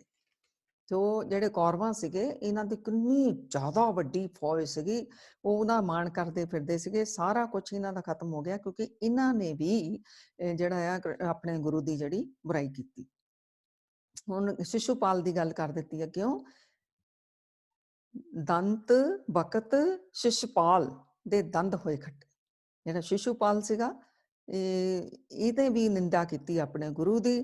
ਤਾਂ ਇਹ ਵੀ ਬੜਾ ਜਿਹੜਾ ਵੱਡਾ ਯੋਧਾ ਸੀਗਾ, ਲੇਕਿਨ ਇਹ ਦੰਦ ਖੱਟੇ ਹੋ ਗਏ, ਇਹ ਵੀ ਹਾਰ ਗਿਆ। ਤਾਂ ਭਾਈ ਗੁਰਦਾਸ ਜੀ ਕਹਿੰਦੇ ਨੇ, ਨਿੰਦਾ ਕੋਏ ਨਾ ਸਿਜਿਓ, ਇਉਂ ਵੇਦੋ ਕੱਟੇ।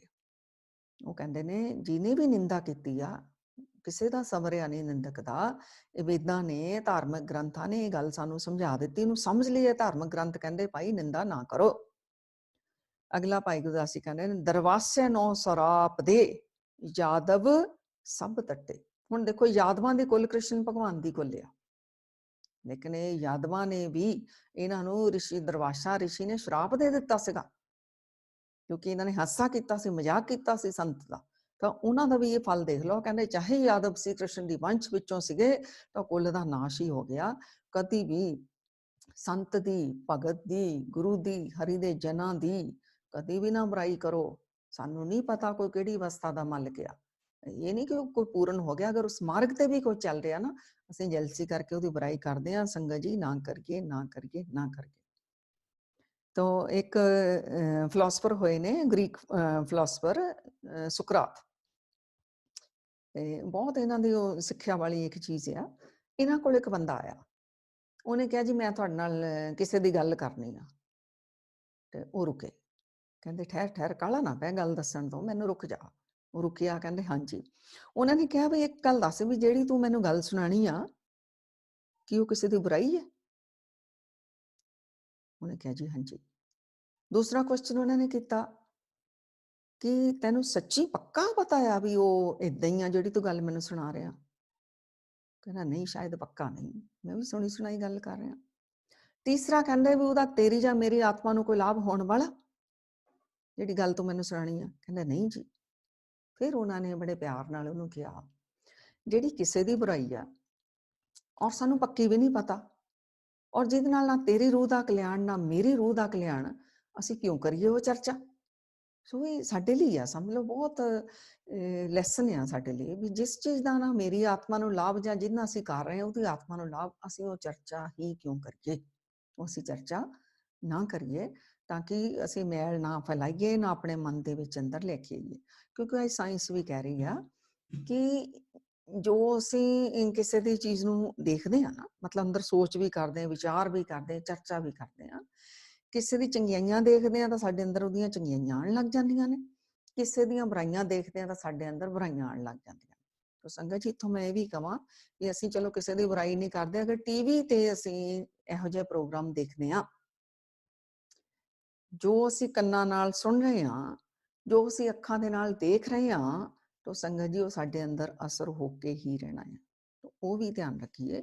ਐਕਚੁਅਲੀ ਇਹ ਚੀਜ਼ਾਂ ਸਾਧਕਾਂ ਲਈ ਨਹੀਂ ਬਣੀਆਂ ਹੋਈਆਂ, ਸਾਧਕਾਂ ਲਈ ਬਣੀਆਂ ਹੋਈਆਂ। ਟੀਵੀ ਦੇ ਵਿੱਚੋਂ ਉਹ ਪ੍ਰੋਗਰਾਮ ਦੇਖੀਏ ਜਿਹਦੇ ਨਾਲ ਸਾਡੀ ਰੂਹ ਦਾ ਕਲਿਆਣ ਹੋਵੇ।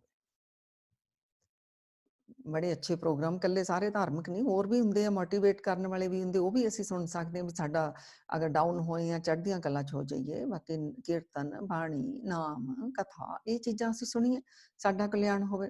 ਕੋਈ ਸਾਡੇ ਕੋਲ ਆ ਕੇ ਬਹਿ ਵੀ ਜਾਵੇ, ਪ੍ਰੋਗਰਾਮ ਲੱਗਿਆ ਹੋਵੇ, ਉਹ ਵੀ ਸੁਣੇ, ਉਹਦਾ ਵੀ ਕਲਿਆਣ ਹੋ ਜਾਵੇ। ਸੋ ਗੁਰੂ ਮਹਾਰਾਜ ਨੇ ਬਾਣੀ ਵਿੱਚ ਕਿਹਾ, ਜਿਸ ਅੰਦਰ ਤਾਤ ਪਰਾਈ ਹੋਵੇ ਤਿਸ ਦਾ ਕਦੇ ਨਾ ਹੋਵੇ ਭਲਾ। ਕਿਉਂਕਿ ਤਾਤ ਪਰਾਈ ਹੁੰਦੀ ਜਦੋਂ ਅਸੀਂ ਕਿਸੇ ਦੀ ਬੁਰਾਈ ਕਰਦੇ ਹਾਂ, ਜੈਲਸੀ ਹੁੰਦੀ ਅੰਦਰ, ਉਹ ਮਹਾਰਾਜ ਕਹਿੰਦੇ ਉਹਦਾ ਕਦੇ ਵੀ ਨਹੀਂ ਭਲਾ ਹੋਣਾ। ਤੇ ਜਿਸ ਅੰਦਰ ਚੁਗਲੀ ਚੁਗਲੋ ਵੱਜੇ, ਕੀਤਾ ਕਰਤਿਆਂ ਉਸ ਦਾ ਸਭ ਗਿਆ। ਹੁਣ ਪਹਿਲਾਂ ਜਿਵੇਂ ਅਸੀਂ ਬਾਣੀ ਵਿੱਚੋਂ ਸਮਝਿਆ ਵੀ ਇੰਨੇ ਚੰਗੇ ਕਰਮ ਵੀ ਕੀਤੇ ਹੋਣ, ਲੇਕਿਨ ਜਿਹੜਾ ਚੁਗਲੀ ਕਰ ਰਿਹਾ ਆ, ਉਹਦਾ ਕੀਤਾ ਹੋਇਆ ਸਭ ਜਿਹੜਾ ਆ ਉਹ ਚਲਾ ਜਾਂਦਾ ਆ। ਨਿਤ ਚੁਗਲੀ ਕਰੇ ਅਣਹੋਂਦੀ ਪਰਾਈ, ਮੂੰਹ ਕੱਢ ਨਾ ਸਕੇ ਉਸ ਦਾ ਕਾਲਾ ਪਿਆ। ਜਿਹੜਾ ਚੁਗਲੀ ਨਿੰਦਿਆ ਬੁਰਾਈ ਕਰਦਾ ਆ ਤਾਂ ਉਹਦਾ ਤਾਂ ਮੂੰਹ ਹੀ ਕਾਲਾ ਕੀਤਾ ਜਾਂਦਾ, ਉਹਨੂੰ ਨਰਕਾਂ ਵਿੱਚ ਸੁੱਟਿਆ ਜਾਂਦਾ। ਕਰਮ ਧਰਤੀ ਸਰੀਰ ਕਲਯੁਗ ਵਿੱਚ ਜਿਹਾ ਕੋ ਵਿਜੈ ਤਿਹਾ ਕੋ ਖਾਹੇ। ਇਸ ਕਲਯੁਗ ਵਿੱਚ ਜਿਹੜਾ ਸਰੀਰ ਹੈ ਧਰਤੀ ਹੈ, ਗੁਰੂ ਮਹਾਰਾਜ ਜੀ ਕਹਿੰਦੇ ਨੇ, ਧੰਨ ਸ਼੍ਰੀ ਗੁਰੂ ਰਾਮਦਾਸ ਜੀ ਮਹਾਰਾਜ ਜੀ ਕਹਿੰਦੇ ਨੇ ਵੀ ਜਿਹੜਾ ਜੋ ਅਸੀਂ ਬੀਜਾਂਗੇ ਉਹੀ ਅਸੀਂ ਖਾਵਾਂਗੇ। ਸੋ ਮਾੜੇ ਕਰਮ ਨਹੀਂ ਬੀਜਣੇ, ਚੰਗੇ ਹੀ ਕਰਮ ਬੀਜਣੇ ਨੇ ਸੰਗਤ ਜੀ। ਤੋ ਗੁਰੂ ਮਹਾਰਾਜ ਜੀ ਸਾਨੂੰ ਕਹਿੰਦੇ ਨੇ, ਧੰਨ ਸ਼੍ਰੀ ਗੁਰੂ ਗ੍ਰੰਥ ਸਾਹਿਬ ਜੀ ਕੀ ਕਹਿੰਦੇ ਨੇ। ਹੁਣ ਇੱਕ ਦਿਨ ਅੱਗੇ ਵਿਚਾਰਾਂ ਚੱਲੀਆਂ ਸੀਗੀਆਂ, ਅਸੀਂ ਦੂਸਰੇ ਦੇ ਗੁਰੂ ਦੀ, ਦੂਸਰੇ ਦੇ ਧਰਮਾਂ ਦੀ ਨਿੰਦਿਆ ਕਿਉਂ ਕਰ ਲੈਂਦੇ ਆ? ਨਹੀਂ ਕਰਨੀ ਚਾਹੀਦੀ। ਪਹਿਲੀ ਗੱਲ, ਦੂਸਰਾ ਕੋਈ ਹੈ ਹੀ ਨਹੀਂ ਸੰਗਤ ਜੀ। ਹੁਣ ਸ਼੍ਰੀ ਗੁਰੂ ਗ੍ਰੰਥ ਸਾਹਿਬ ਜੀ ਨੇ ਮੰਨਿਆ ਆ ਕਿ ਜਿਹੜੇ ਸਤਯੁਗ ਵਿੱਚ ਆਏ ਨੇ ਅਵਤਾਰ ਸਮੇਂ ਦੇ, ਤ੍ਰੇਤਾ ਵਿੱਚ ਆਏ ਨੇ, ਦੁਆਪਰ ਵਿੱਚ ਆਏ ਨੇ, ਕਲਯੁਗ ਵਿੱਚ ਆਏ ਨੇ ਗੁਰੂ ਨਾਨਕ ਦੇਵ ਜੀ, ਇਹ ਸਾਰੇ ਪਰਮਾਤਮਾ ਹੀ ਆਇਆ। ਹੁਣ ਅੱਜ ਤੋਂ ਬਾਅਦ ਮਨ ਵਿੱਚ ਕਿਸੇ ਲਈ ਕੋਈ ਫਰਕ ਨਹੀਂ ਕਰਨਾ। ਬਾਣੀ ਦੇ ਨਿਰਣੇ ਸੁਣੋ। ਸਵਈਏ ਸ਼੍ਰੀ ਮੁਖਵਾਕ ਮਹੱਲਾ ਪੰਜਵਾਂ, ਭੱਟ ਕਲ ਜੀ ਲਿਖ ਰਹੇ ਨੇ, ਸਤਯੁਗ ਤੈ ਮਾਣਿਓ ਚੱਲਿਓ ਬਾਵਨ ਭਾਇਓ। ਜਿਵੇਂ ਪਿਛਲੇ ਹਫ਼ਤੇ ਅਸੀਂ ਸਾਖੀ ਸੁਣੀ ਸੀਗੀ ਵੀ ਵਿਸ਼ਨੂੰ ਭਗਵਾਨ ਜੀ ਨੇ 52 ਦਾ ਰੂਪ ਧਾਰਨ ਕਰਕੇ ਰਾਜੇ ਵੱਲ ਨੂੰ ਛੱਲਿਆ ਸੀਗਾ ਤੇ ਉਹਨੂੰ ਜਿਹੜਾ ਪਤਾਲ ਵਿੱਚ ਪਹੁੰਚਾਇਆ ਸੀਗਾ। ਤੇ ਉਹ ਦੱਸਿਆ ਵੀ ਸਤਯੁਗ ਵੀ ਤੂੰ ਹੀ ਸੀ ਪਰਮਾਤਮਾ ਉਹ। तो ਅਸੀਂ ਕਈ ਵਾਰ ਵਿਸ਼ਨੂੰ ਭਗਵਾਨ ਕਹਿ ਦਈਏ ਨਾ ਤਾਂ ਬੜੀ ਐਲਰਜੀ ਹੋ ਜਾਂਦੀ, ਲੇਕਿਨ ਬਾਣੀ ਨੇ ਨਿਰਣਾ ਕੀਤਾ ਵੀ 52 ਭਗਵਾਨ ਤੂੰ ਹੀ ਸੀਗਾ। ਸਤਯੁਗ ਤੈ ਮਾਣਿਓ ਛਲਿਓ 52 ਭਾਇਓ। ਹੁਣ ਤ੍ਰੇਤੇ ਦੀ ਗੱਲ ਕੀਤੀ, ਤ੍ਰੇਤੇ ਤੈ ਮਾਣਿਓ ਰਾਮ ਰਘੁਵੰਸ਼ ਕਹਾਇਓ, ਵੀ ਤ੍ਰੇਤਾ ਵਿੱਚ ਵੀ ਰਾਮ ਬਣ ਕੇ ਤੂੰ ਹੀ ਆਇਆ।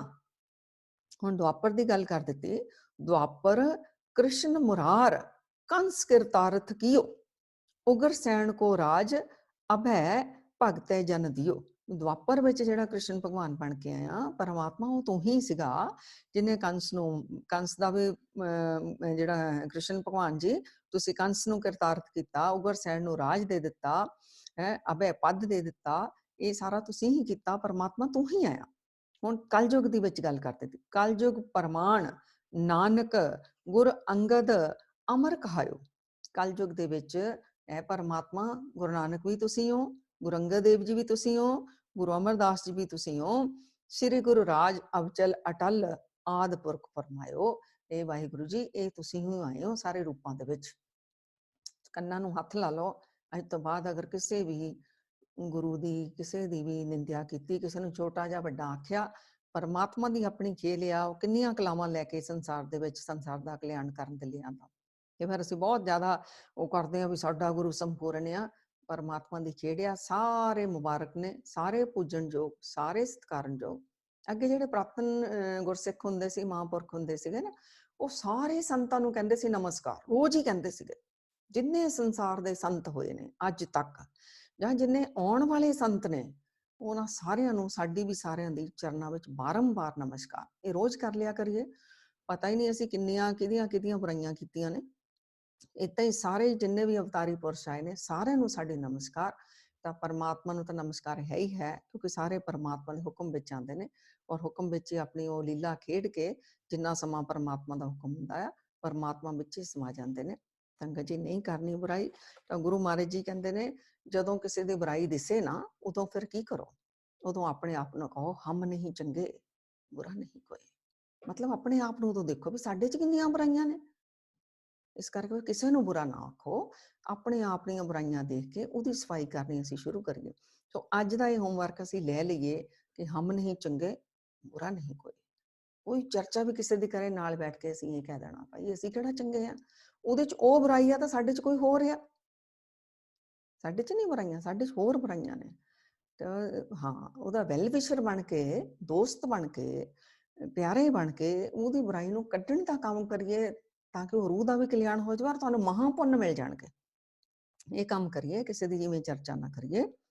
ਮਹਾਰਾਜ ਕਹਿੰਦੇ ਨੇ, ਪਰ ਕਾ ਬੁਰਾ ਨਾ ਰਾਖੋ ਚੀਤ, ਤੁਮਕੋ ਦੁੱਖ ਨਹੀਂ ਭਾਈ ਮੀਤ। ਮਹਾਰਾਜ ਕਹਿੰਦੇ ਤੁਹਾਨੂੰ ਦੁੱਖ ਹੀ ਨਹੀਂ ਲੱਗਣਗੇ, ਤੁਸੀਂ ਕਿਸੇ ਦਾ ਮਨ ਵਿੱਚ ਬੁਰਾ ਨਾ ਰੱਖੋ। ਹਰ ਹਰ ਤੰਤ ਮੰਤ ਗੁਰਦੀਨਾ, ਇਹ ਸੁਖ ਨਾਨਕ ਆਂਦਨ ਜੀਨਾ।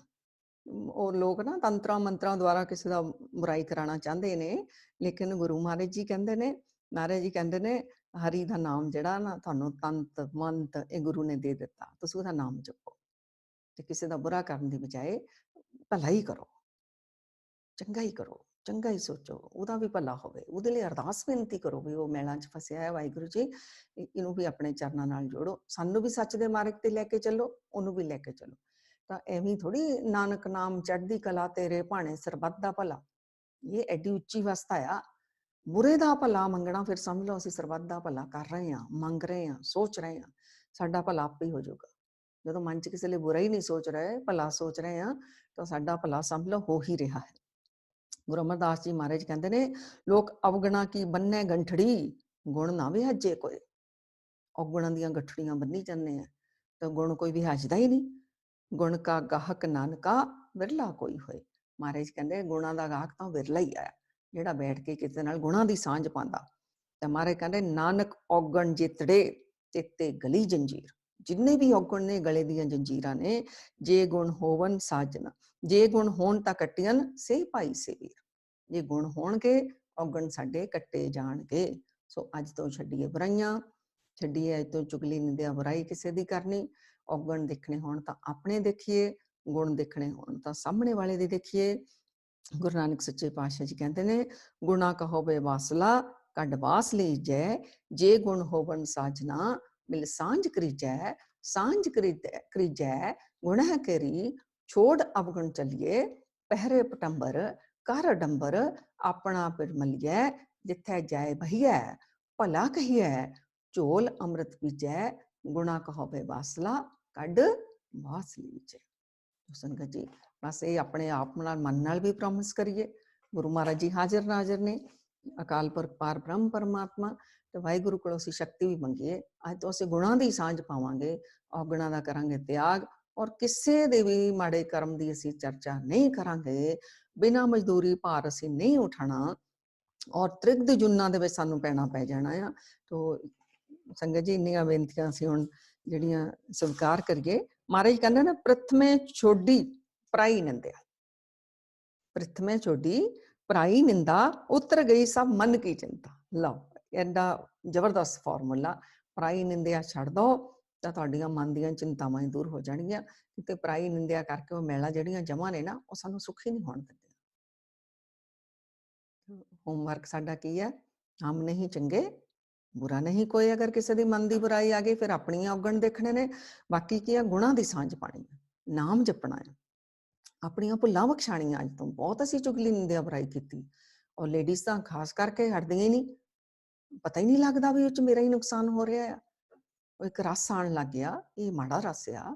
ਅਸੀਂ ਰਸ ਲੈਣਾ ਨਾਮ ਦਾ, ਅਸੀਂ ਰਸ ਲੈਣਾ ਕਿਸੇ ਦੀ ਭਲਾਈ ਦਾ।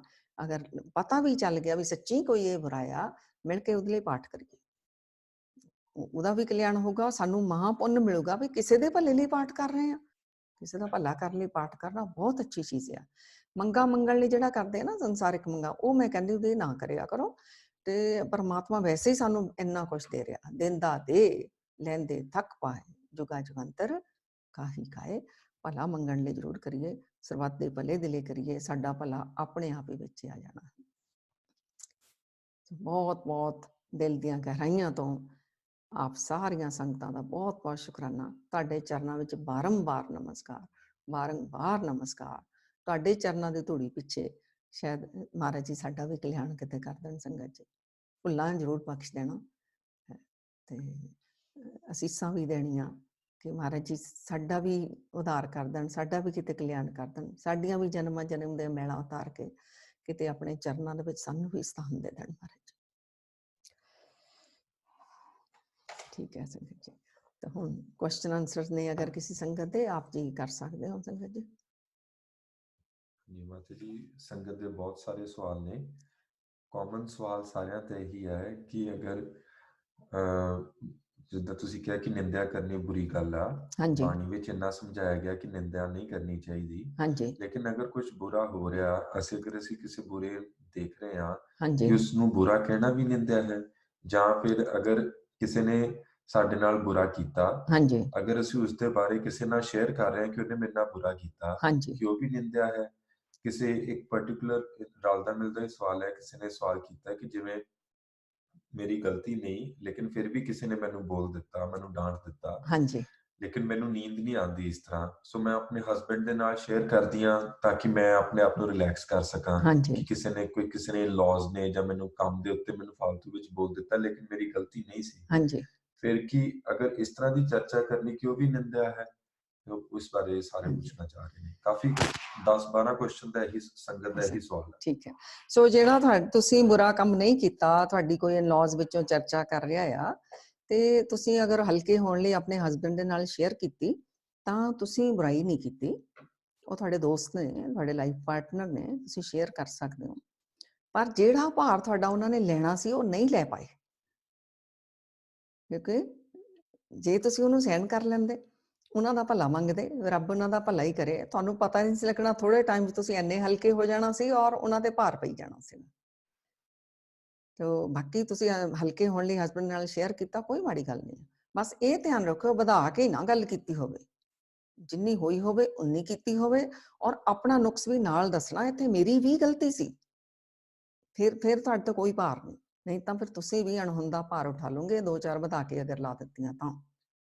ਜੀ ਇਹਦੇ ਨਾਲ ਹੀ ਸਵਾਲ ਹੈ ਕਿ ਜੇਕਰ ਕਿਸੇ ਨੇ ਕੋਈ ਬਹੁਤ ਫੇਮਸ ਬੰਦਾ ਹੈ, ਲੇਕਿਨ ਸਾਨੂੰ ਪਤਾ ਹੈ ਕਿ ਉਹਨੇ ਕੋਈ ਔਗਣ ਕੀਤਾ, ਹਾਂਜੀ ਜਿੱਦਾਂ ਫੋਰ ਐਗਜ਼ਾਮਪਲ ਕੋਈ ਉਹਨੇ ਚੋਰੀ ਕੀਤੀ ਜਾਂ ਉਹਨੇ ਕੋਈ ਠੱਗੀ ਕੀਤੀ ਜਾਂ ਉਹਨੇ ਕਿਸੇ ਨੂੰ ਮਰਡਰ ਕੀਤਾ ਹੋਇਆ, ਹਾਂਜੀ ਲੇਕਿਨ ਉਹ ਬਾਕੀਆਂ ਲੋਕਾਂ ਦੇ ਸਾਹਮਣੇ ਚੰਗਾ ਬਣ ਕੇ ਦਿਖਾ ਰਿਹਾ, ਹਾਂਜੀ ਲੇਕਿਨ ਉਸ ਦੇ ਬਾਰੇ ਦੱਸਣਾ ਕਿ ਇਹਨੇ ਇਹ ਕੰਮ ਕੀਤਾ ਹੋਇਆ ਹਾਂਜੀ ਤਾਂ ਕਿ ਇਹ ਹੁਣ ਪ੍ਰੀਟੈਂਡ ਕਰ ਰਿਹਾ ਚੰਗਾ ਬਣ ਕੇ, ਹਾਂਜੀ ਸੋ ਕਿ ਇਹ ਕਰਨਾ ਵੀ ਨਿੰਦਿਆ ਹੈ। ਮਤਲਬ ਰਲ ਦਾ ਹੀ ਸਵਾਲ ਹੈ। ਨਾ, ਪਹਿਲਾ ਕੰਮ ਤਾਂ ਤੁਸੀਂ ਇਹ ਕਰੋ, ਤੁਸੀਂ ਉਹਦੇ ਕੋਲ ਜਾਓ, ਉਹਨੂੰ ਇਕੱਲੇ ਨੂੰ ਮਿਲੋ। ਔਰ ਮਿਲਣ ਦਾ ਮਕਸਦ ਇਹ ਨਹੀਂ ਕਿ ਉਹਨੂੰ ਤੁਸੀਂ ਮਤਲਬ ਉਹਦੇ ਔਗਣਾਂ ਦੀ ਚਰਚਾ ਕਰਨ ਚੱਲਿਓ। ਮਿਲਣ ਦਾ ਮਕਸਦ ਇਹ ਹੈ, ਉਹਨੂੰ ਐਂ ਲਾਓ ਵੀ ਉਹ ਮੇਰਾ ਹੀ ਭਰਾ ਆ, ਮੇਰੀ ਭੈਣ ਆ, ਮੇਰਾ ਹੀ ਬੱਚਾ ਹੈ, ਜਾਂ ਮੈਂ ਹੀ ਆ, ਵੀ ਮੈਂ ਵੀ ਇਹ ਪਾਪ ਕਰ ਸਕਦਾ ਸੀ, ਇਹ ਮੈਂ ਹੀ ਕੀਤਾ। ਇਉਂ ਲੈ ਕੇ ਉਹਨੂੰ ਸੁਧਾਰਨ ਦੀ ਪਹਿਲਾਂ ਕੋਸ਼ਿਸ਼ ਕਰੋ, ਜੋ ਉਹਦੇ ਲਈ ਤੁਸੀਂ ਕਰ ਸਕਦੇ ਹੋ। ਉਹ ਪਹਿਲਾ ਸਟੈਪ ਤੁਹਾਡਾ ਹੀ ਹੋਣਾ ਚਾਹੀਦਾ। ਨਹੀਂ ਸੁਧਰ ਰਿਹਾ, ਫਿਰ ਤੁਸੀਂ ਉਹਦੀ ਚਰਚਾ ਵੀ ਕਰੋ ਤਾਂ ਕਿ ਬਾਕੀ ਉਹਦੇ ਕੋਲੋਂ ਬਚ ਜਾਣ। ਲੇਕਿਨ ਪਹਿਲਾ ਸਟੈਪ ਤੁਸੀਂ ਇਹ ਕਰੋ, ਉਹਨੂੰ ਸੁਧਾਰੋ। ਸਭ ਪਹਿਲਾਂ ਕਿ ਆਖਰੀ ਜ਼ੋਰ ਇੱਥੋਂ ਤੱਕ ਲਾ ਦਿਓ ਵੀ ਉਹ ਸੁਧਰ ਜਾਵੇ, ਔਰ ਗੰਦਗੀ ਫੈਲਣੋਂ ਜਿੱਦਾਂ ਹੁਣ ਅਸੀਂ ਚਰਚਾ ਕਰ ਦਿੱਤੀ, ਉਹ ਤਾਂ ਸੁਧਰਿਆ ਨਹੀਂ, ਕਿੰਨੀ ਨੈਗੇਟਿਵਿਟੀ ਸਾਰੇ ਪਾਸੇ ਫੈਲ ਗਈ। ਸੋ ਸਾਡਾ ਕੰਮ ਇਹੀ ਬਣਦਾ ਵੀ ਕਿਸੇ ਨੂੰ ਸੁਧਾਰ ਦਈਏ, ਫਿਰ ਤਾਂ ਅਸੀਂ ਹੈਗੇ ਸਰਬੱਤ ਦੇ ਭਲੇ ਦੇ ਵਿੱਚ। ਤੇ ਜੇ ਰਿਵੈਂਜ ਦੇ ਵਿੱਚ ਤਾਂ ਫਿਰ ਅਸੀਂ ਬਹੁਤ ਕੁਝ ਕਰੀਦਾ ਆ, ਉਹ ਤਾਂ ਫਿਰ ਆਪਾਂ ਵੀ ਮੈਲੇ ਤਾਂ ਉਹ ਵੀ ਮੈਲੇ, ਤੇ ਜਿਹੜਾ ਆ ਚਰਚਾ ਵੀ ਮੈਲੀ। ਸੁਧਾਰਨ ਦੀ ਕੋਸ਼ਿਸ਼ ਕਰੋ, ਕਿਸੇ ਦੀ ਵੀ ਬੁਰਾਈ ਉਹਦੀ ਕੱਢਣ ਦੀ ਕੋਸ਼ਿਸ਼ ਕਰੋ, ਫਿਰ ਅਸੀਂ ਸਮਝ ਲਓ ਅਸੀਂ ਗੁਰਸਿੱਖ ਹੈਗੇ ਹਾਂ।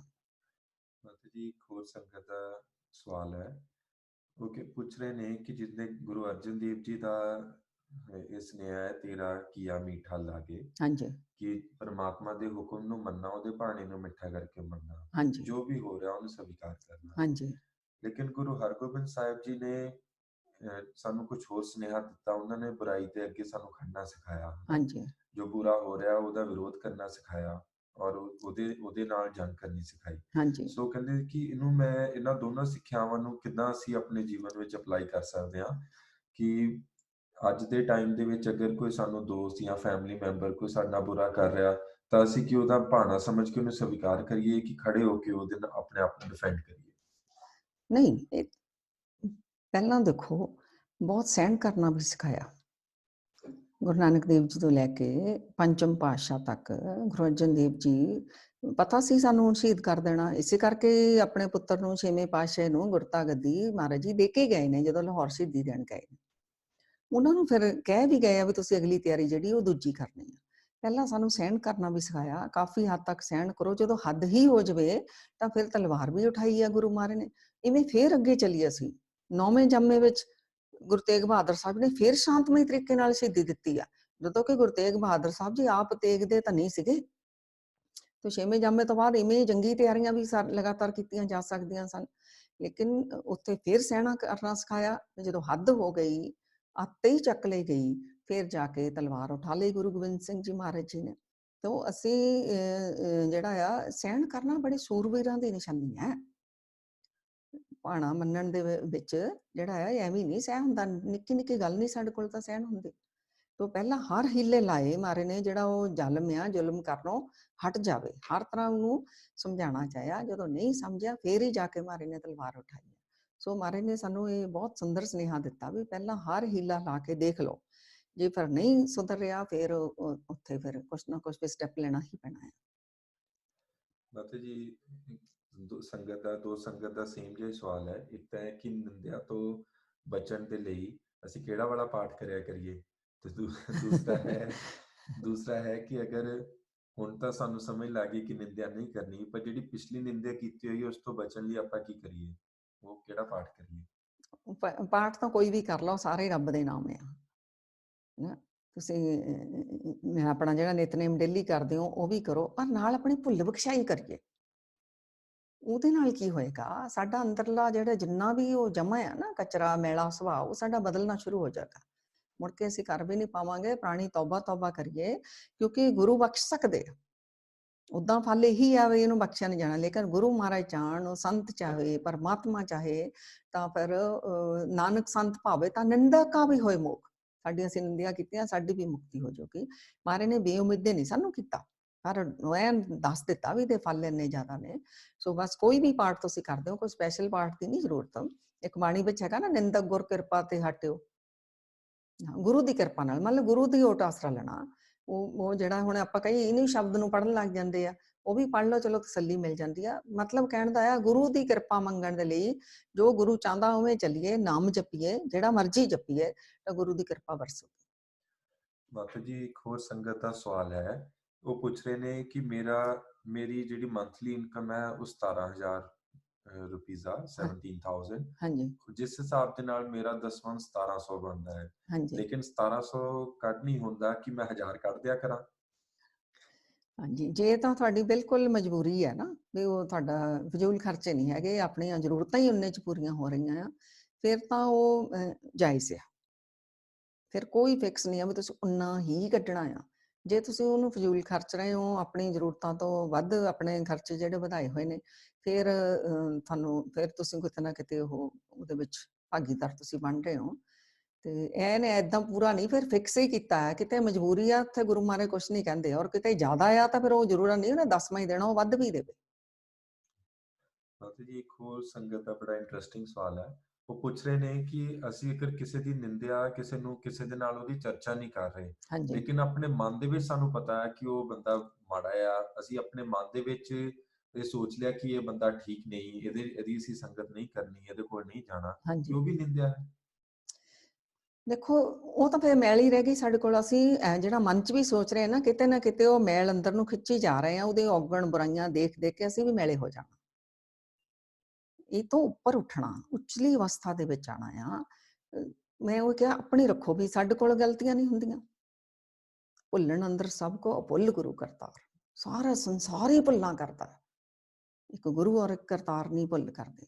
ਆਪਣੇ ਆਪ ਨੂੰ ਰੱਖੋ ਵੀ ਮੈਂ ਇੰਨੇ ਗਲਤ, ਇੰਨੇ ਪਾਪ, ਇੰਨੇ ਗੁਨਾਹ ਕੀਤੇ ਹੋਣ, ਤੇ ਕੀ ਮੈਨੂੰ ਦੁਰਕਾਰ ਦਿੱਤਾ ਜਾਵੇ ਕਿ ਮੈਨੂੰ ਕੋਈ ਚੋਂ ਕੱਢ ਲਵੇ। ਬਸ ਇਦਾਂ ਹੀ ਉਹ ਸਮਝ ਕੇ ਆਪਣੇ ਆਪ ਨੂੰ ਵੀ ਇਹਨੂੰ ਹੁਣ ਕੱਢਣਾ ਆ, ਉਹਨੂੰ ਸਗੋਂ ਜ਼ਿਆਦਾ ਪਿਆਰ ਦੇ ਕੇ, ਜ਼ਿਆਦਾ ਦੋਸਤ ਬਣ ਕੇ, ਜਿੱਦਾਂ ਮਾਂ ਨਹੀਂ ਛੱਡਦੀ ਆਪਣੇ ਬੱਚੇ ਨੂੰ, ਏਦਾਂ ਹੀ ਜਿਹੜਾ ਆ ਉਹ ਪਰਮਾਤਮਾ, ਇਹ ਮਹਾਂ ਪੁੰਨ ਮਿਲਦਾ। ਇੱਕ ਤਾਂ ਹੁੰਦਾ ਪੁੰਨ, ਕਿਸੇ ਬੁਰੇ ਦੀ ਬੁਰਾਈ ਦੇਖ ਕੇ ਉਹਨੂੰ ਸੁਧਾਰਨ ਦੇ ਲਈ ਉਹਦੇ ਨਾਲ ਹੋ ਜਾਣਾ, ਇਹ ਮਹਾਂ ਪੁੰਨ ਆ, ਬਹੁਤ ਵੱਡਾ ਪੁੰਨ ਆ।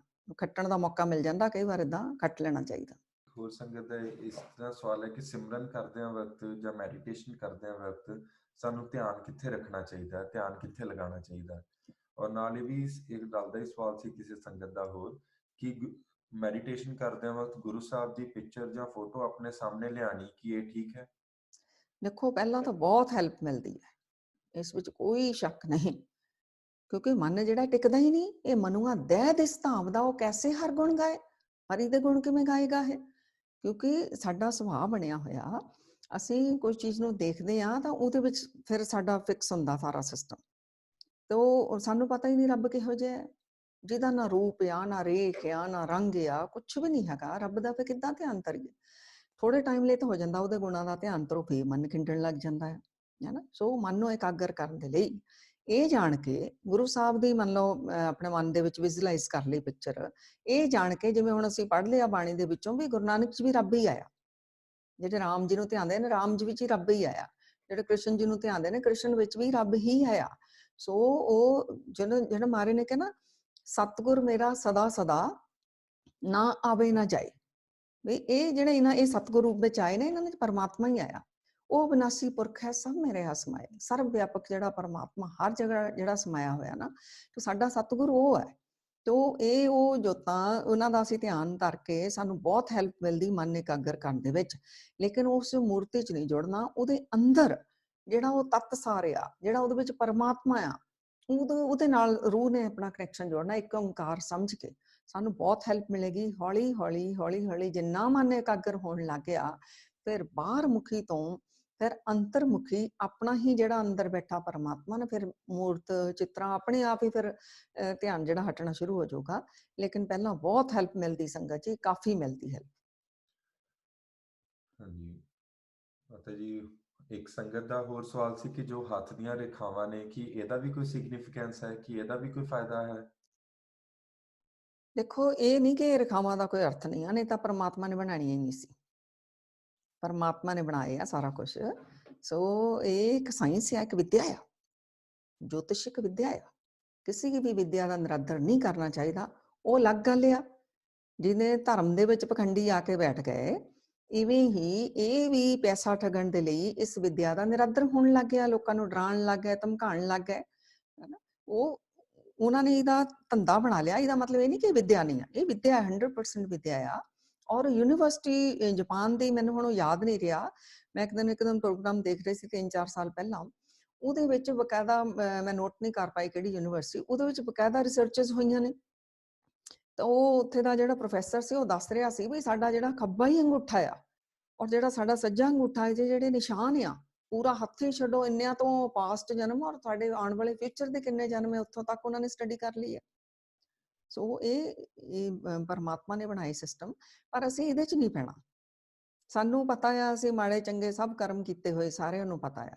ਅਸੀਂ ਪੈਣਾ ਤਾਂ ਇਸ ਕਰਕੇ ਗੁਰਮਤ ਨੇ, ਗੁਰਬਾਣੀ ਨੇ ਇਹਨਾਂ ਚੀਜ਼ਾਂ ਤੋਂ ਸਾਨੂੰ ਪਾਰ ਰੱਖਿਆ। ਕਿਉਂਕਿ ਅਗਰ ਸਾਨੂੰ ਪਤਾ ਲੱਗ ਗਿਆ ਕੋਈ ਸਾਡਾ ਮਾੜਾ ਗ੍ਰਹਿ, ਅਸੀਂ ਤਾਂ ਨੈਗੇਟਿਵਿਟੀ ਵਿੱਚ ਹੀ ਰਹਿ ਜਾਣਾ। ਤੇ ਡਰਾਉਣ ਵਾਲੇ ਨੇ ਸਾਡੇ ਕੋਲ ਪੈਸਾ ਲੈਣ ਲਈ ਹੋਰ ਸਾਨੂੰ ਡਰਾਉਣਾ। ਇਸ ਕਰਕੇ ਗੁਰੂ ਮਹਾਰਾਜ ਨੇ ਇਹਨਾਂ ਚੀਜ਼ਾਂ ਤੋਂ ਪਾਰ ਕਰਕੇ ਸਾਨੂੰ ਦੱਸਿਆ, ਤੁਸੀਂ ਪਰਮਾਤਮਾ ਦਾ ਨਾਮ ਜਪੋ। ਅੱਛਾ, ਮੰਨ ਲਓ ਆਪਾਂ ਕੋਈ ਮਾੜਾ ਗ੍ਰਹਿ ਆ, ਪੰਡਤ ਕੋਲ ਗਏ, ਪੰਡਤ ਨੇ ਕੀ ਕਹਿਣਾ? ਇੰਨੇ ਪੈਸੇ ਦਿਓ, ਮੈਂ ਤੁਹਾਡੀ ਪੂਜਾ ਕਰ ਦੂੰਗਾ, ਇਹੀ ਕਹਿਣਾ ਨਾ। ਸਿੱਖ ਨੂੰ ਤਾਂ ਰੋਜ਼ ਆਪੇ ਪੂਜਾ ਕਰਨੀ ਸਿਖਾਈ ਹੋਈ ਹੈ। ਸੋ ਕਿਸੇ ਵਿਦਿਆ ਦਾ ਨਿਰਾਦਰ ਨਹੀਂ, ਪਰ ਸਾਡੇ ਕੋਲ ਮੈਥਡ ਹੈ, ਤਰੀਕਾ ਹੈ। ਆਪ ਨਾਮ ਜਪ ਲਓ, ਨਹੀਂ ਇਕੱਲਿਆਂ ਕੋ ਜਪ ਹੁੰਦਾ, ਥੋੜੀ ਪਰਿਵਾਰ ਦੀ ਹੈਲਪ ਲੈ ਲਓ, ਮੇਰਾ ਏਦਾਂ ਆਇਆ, ਇਕੱਠੇ ਮਿਲ ਕੇ ਕਰ ਲਓ, ਫਿਰ ਆਪਾਂ ਵੀ ਕਰ ਲਵਾਂਗੇ ਇਕੱਠੇ ਮਿਲ ਕੇ, ਇਦਾਂ ਕਰਕੇ ਕਰ ਲਓ। ਸੋ ਨਾਮ ਜਪੋ, ਸੇਵਾ ਕਰੋ, ਦਾਨ ਪੁੰਨ ਕਰੋ। ਕੋਈ ਗ੍ਰਹਿ, ਕੋਈ ਕਸ਼ਟ ਆ ਜਾਵੇ ਤਾਂ ਫਿਰ ਉਦੋਂ ਕੀ ਕਰੋ? ਇੱਕ ਤਾਂ ਆਪਣਾ ਨਾਮ ਵਧਾਓ, ਦੂਸਰਾ ਆਪਣੀ ਸੇਵਾ ਵਧਾਓ, ਆਪਣੇ ਪੁੰਨ ਵਧਾਓ। ਤਾਂ ਦੱਸਿਆ ਵੀ ਜਦੋਂ ਪੁੰਨ ਇੰਨੇ ਜ਼ਿਆਦਾ ਹੁੰਦੇ, ਮਹਾਰਾਜ ਕਹਿੰਦੇ ਪੁੰਨ ਪ੍ਰਤਾਪਨ ਬਾੜ ਜੈਤ ਧੁਨ, ਪਾਪਨ ਕੇ ਉਹ ਪੁੰਜ ਖਪੇ। ਪਾਪਾਂ ਦੀਆਂ ਢੇਰੀਆਂ ਵੀ ਹੋਣ ਜਿਹੜੀਆਂ ਨਾ, ਉਹ ਖੱਪ ਜਾਂਦੀਆਂ, ਪੁੰਨ ਇੰਨੇ ਵਧਾ ਲੈ ਜਾਣ, ਪਰ ਨਿਸ਼ਕਾਮ ਪੁੰਨ। ਹਾਂਜੀ ਮਾਤਾ ਜੀ, ਕਿਸੇ ਨੇ ਕਿਹਾ ਕਿ ਅਗਰ ਕਿਸੇ ਇਨਸਾਨ ਦੇ ਨਾਲ ਸਾਡੀ ਨਾ ਬਣੇ, ਉਹਦੇ ਨਾਲ ਸਾਡੀ ਸੈਟਿੰਗ ਨਹੀਂ ਆ, ਅੰਡਰਸਟੈਂਡਿੰਗ ਨਹੀਂ ਆ, ਹਾਂਜੀ, ਕੋਸ਼ਿਸ਼ ਵੀ ਕੀਤੀ ਬਥੇਰੀ ਵਾਰ ਕਿ ਉਹਨਾਂ ਪੈਚਅਪ ਕਰ ਲਈਏ, ਰਿਲੇਸ਼ਨਸ਼ਿਪ ਅੱਛਾ ਕਰ ਲਈਏ, ਬਟ ਫਿਰ ਵੀ ਨਹੀਂ ਅਗਰ ਰਿਲੇਸ਼ਨਸ਼ਿਪ ਸੁਧਰ ਰਿਹਾ, ਫਿਰ ਕੀ ਉਸਨੂੰ ਡਿਸਟੈਂਸ ਕਰ ਲੈਣਾ, ਉਸ ਤੋਂ ਦੂਰ ਰਹਿਣਾ, ਜਾਂ ਮਤਲਬ ਉਸਨੂੰ ਆਪਣੀ ਜ਼ਿੰਦਗੀ ਤੋਂ ਦੂਰ ਕਰ ਦੇਣਾ, ਕਿ ਇਹ ਚੰਗੀ ਸੋਚ ਹੈ ਜਾਂ ਇਹ ਵੀ ਗਲਤ ਹੈ? ਦੇਖੋ, ਕੁਛ ਚੀਜ਼ਾਂ ਇਹੋ ਜਿਹੀਆਂ ਹੁੰਦੀਆਂ ਜਿਹੜੀਆਂ ਛੱਡੀਆਂ ਨਹੀਂ ਜਾ ਸਕਦੀਆਂ, ਔਰ ਉਹਨਾਂ ਨੂੰ ਛੱਡਣਾ ਵੀ ਨਹੀਂ ਚਾਹੀਦਾ। ਕਿਉਂਕਿ ਜੋ ਵੀ ਸਾਡੇ ਵੈਸੇ ਤਾਂ ਜਿਹੜੀ ਗੁਰਮਤਿ ਆ ਨਾ, ਉਹ ਤਾਂ ਇੰਨੀ ਉੱਚੀ ਹੈ, ਉੱਥੇ ਤਾਂ ਮਾੜੇ ਤੋਂ ਮਾੜੇ ਨੂੰ ਵੀ ਸਵੀਕਾਰ ਕਰਨਾ ਸਿਖਾਇਆ। ਮਾੜੇ ਤੋਂ ਮਾੜੇ ਸਾਡਾ, ਤਾਂ ਹੀ ਫਿਰ ਸਾਡੀ ਰੂਹ ਅੱਛੀ ਆ ਨਾ, ਵੀ ਜਿਹੜਾ ਮਾੜਾ ਆ, ਜਿਹੜਾ ਔਗਣਾ ਵਾਲਾ ਆ, ਉਹਦੇ ਨਾਲ ਵੀ ਅਗਰ ਅਸੀਂ ਰਹਿ ਪਾਏ, ਉਹਨੂੰ ਵੀ ਆਪਣਾ ਪ੍ਰੇਮ, ਆਪਣਾ ਨਿੱਘ, ਉਹਨੂੰ ਸੁਧਾਰ ਪਾਏ, ਐਡਾ ਜੀਵਨ ਦਾ ਕਿਸੇ ਨੂੰ ਅਗਰ ਸੁਧਾਰ ਲਿਆ, ਕਿਸੇ ਦੇ ਨਾਲ ਅਗਰ ਸਾਡਾ ਪ੍ਰੇਮ ਪੈ ਗਿਆ, ਐਵੇਂ ਨਹੀਂ ਇਕੱਠੇ ਕੀਤਾ ਪਰਮਾਤਮਾ ਨੇ ਸਾਨੂੰ, ਸਾਡਾ ਕਾਰਮਿਕ ਅਕਾਊਂਟ ਹੈ ਇਹਨਾਂ ਦੇ ਨਾਲ। ਮਾਤ ਪਿਤਾ ਵਨਿਤਾ ਸੁੱਤ ਬੰਧਪ ਇਸ਼ਟ ਮੀਤ ਅਰ ਭਾਈ, ਪੂਰਵ ਜਨਮ ਕੇ ਮਿਲੇ ਸੰਜੋਗੀ ਅੰਤੇ ਕੋ ਨ ਸਹਾਈ। ਔਰ ਜਦੋਂ ਤੁਹਾਡਾ ਉਹਦੇ ਨਾਲ ਕਰਮ ਖਤਮ ਹੋ ਗਿਆ ਨਾ, ਪਰਮਾਤਮਾ ਨੇ ਆਪੇ ਹੀ ਚੱਕ ਕੇ ਲੈ ਜਾਣਾ। ਕਈ ਵਾਰ ਕਰਮ ਖਤਮ ਹੋਇਆ ਹੁੰਦਾ, ਉਹਨੂੰ ਮਾਰ ਦਿੰਦਾ ਪਰਮਾਤਮਾ, ਉਹ ਲੈ ਜਾਂਦਾ, ਟ੍ਰਾਂਸਫਰ ਕਰਕੇ ਦੂਰ ਲੈ ਜਾਊਗਾ। ਪਰਮਾਤਮਾ ਬੜਾ ਬੇਅੰਤ ਆ। ਸੋ ਆਪਣੇ ਵੱਲੋਂ ਉਹਦਾ ਭਲਾ ਮੰਗੋ, ਕੁਛ ਵੀ ਮਾੜਾ ਮਨ ਵਿੱਚ ਨਾ ਸੋਚੋ, ਤੁਹਾਡੀ ਰੂਹ ਇੰਨੀ ਉੱਚੀ ਹੋ ਜਾਣੀ ਆ, ਤੁਸੀਂ ਉਹਨੂੰ ਰੱਬ ਦਾ ਜਨ ਸਮਝ ਕੇ ਦੇਖਣਾ ਸ਼ੁਰੂ ਕਰ ਦਿਓ। ਨਾ ਤੁਸੀਂ ਉੱਤੋਂ ਭੱਜੋਗੇ, ਨਾ ਦੌੜੋਗੇ। ਮੈਂ ਕਹਿੰਦੀ ਹੁੰਦੀ ਆ, ਆਪਾਂ ਉਹਨੂੰ ਛੱਡ ਦੇਵਾਂਗੇ, ਉਹਨੂੰ ਛੱਡ ਦੇਵਾਂਗੇ, ਆਪਣੇ ਕਰਮ ਕਿੱਥੇ ਛੱਡ ਕੇ ਜਾਵਾਂਗੇ? ਉਹ ਨਾਲ ਹੀ ਜਾਣੇ ਆ। ਕਿਤੇ ਹੋਰ ਵੀ ਜਾਓਗੇ, ਜਿਹੜੇ ਕਰਮ ਆ ਉਹ ਨਾਲ ਹੀ ਜਾਣੇ ਆ। ਸੋ ਉੱਥੇ ਹੀ ਇੱਥੇ ਆਵੇ, ਇੱਥੇ ਸਵੀਕਾਰ ਕਰਕੇ ਆਪਣਾ ਪ੍ਰੇਮ, ਆਪਣਾ ਨਿੱਘ, ਆਪਣਾ ਸੁੱਖ ਦੇਈ ਜਾਣਾ, ਆਪਣਾ ਕਰਮ ਨਹੀਂ ਛੱਡਣਾ। ਉਹ ਫਸਿਆ ਆ ਤਾਂ ਫਸਿਆ ਹੀ ਰਹਿ ਜਾਊਗਾ ਆਪਣੇ ਕਰਮਾਂ 'ਚ, ਤੁਹਾਡੀ ਬਹੁਤ ਗਰੋਥ ਹੋ ਜਾਊਗੀ ਰੂਹਾਨੀਅਤ ਦੀ ਤੌਰ ਤੇ। ਅਤੇ ਜੇ ਅਗਰ ਕੋਈ ਦੁਖੀ ਆ ਬਹੁਤ ਜ਼ਿਆਦਾ, ਅਗਰ ਸਾਡੇ ਕੋਲ ਉਹ ਆਪਣੀ ਦੁੱਖ ਸ਼ੇਅਰ ਕਰ ਰਿਹਾ, ਹਾਂਜੀ ਕਿ ਉਹਦਾ ਦੁੱਖ ਸੁਣਨਾ ਜਾਂ ਉਹ ਵੀ ਨਿੰਦਿਆ ਹੈ, ਕਿ ਅਗਰ ਉਹ ਕਿਸੇ ਦੇ ਬਾਰੇ, ਕਿਸੇ ਨੇ ਉਹਨਾਂ ਬੁਰਾ ਕੀਤਾ, ਆਪਣੀ ਪਰੇਸ਼ਾਨੀ ਸਾਡੇ ਨਾਲ ਡਿਸਕਸ ਕਰ ਰਿਹਾ, ਕਿ ਉਹ ਵੀ ਦੁੱਖ ਹੈ, ਉਹ ਵੀ ਚੁਗਲੀ ਨਿੰਦਿਆ 'ਚ ਹੀ ਆਉਂਦਾ ਹੈ? ਨਹੀਂ, ਇਹ ਚੁਗਲੀ ਨਿੰਦਿਆ 'ਚ ਨਹੀਂ ਆਉਂਦਾ, ਕਿਉਂਕਿ ਉਹਦੇ ਤੇ ਬੋਝ ਬਣਿਆ, ਉਹਨੇ ਹਲਕਾ ਹੋਣ ਲਈ ਕਰਨਾ ਸੀ ਸ਼ੇਅਰ।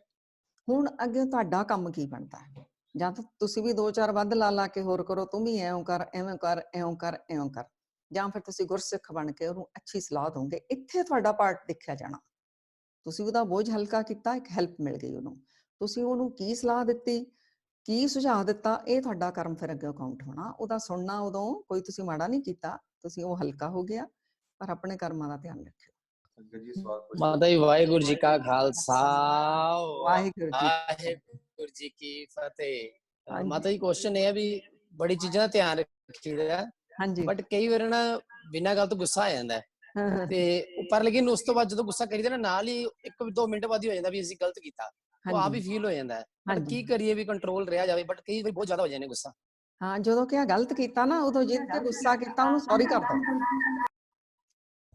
ਉਹ ਸੌਰੀ ਕਰਨਾ ਕੀ ਹੁੰਦਾ, ਅਸੀਂ ਝੁਕ ਜਾਂਦੇ ਆ। ਬਸ ਇਹ ਸਾਡਾ ਮੈਂ ਕਰਕੇ ਸਾਨੂੰ ਗੁੱਸਾ ਆਉਂਦਾ ਵੀ ਜੋ ਮੈਂ ਕਿਹਾ ਉਦਾਂ ਕਿਉਂ ਨਹੀਂ ਹੋਇਆ। ਗੁੱਸੇ ਦਾ ਕਾਰਨ ਇਹੀ ਆ ਕਿ ਮੇਰੀ ਚੱਲੇ, ਮੇਰੀ ਸਹੀ। ਸਹੀ ਗੱਲ ਮਾਤਾ, ਇਹੀ ਹੁੰਦਾ ਹੈ। ਹਾਂ, ਉਦੋਂ ਉਹਨੂੰ ਸੌਰੀ ਕਰ ਦਿਓ, ਤੁਸੀਂ ਦੇਖੋਗੇ ਤੁਹਾਡਾ ਸੁਭਾਅ ਹੀ ਬਦਲ ਜਾਣਾ, ਕਿਉਂਕਿ ਸਾਹਮਣੇ ਵਾਲੀ ਰੂਹ ਨੇ ਵੀ ਤੁਹਾਨੂੰ ਬਲੈਸ ਕਰ ਦਿੱਤਾ। ਬੇਸ਼ੱਕ ਉਹ ਨਾ ਬੋਲੇ, ਅੰਦਰੋਂ ਹਲਕੀ ਹੋ ਗਈ ਜਦੋਂ ਉਹਨੂੰ ਸੌਰੀ ਕਰਤਾ।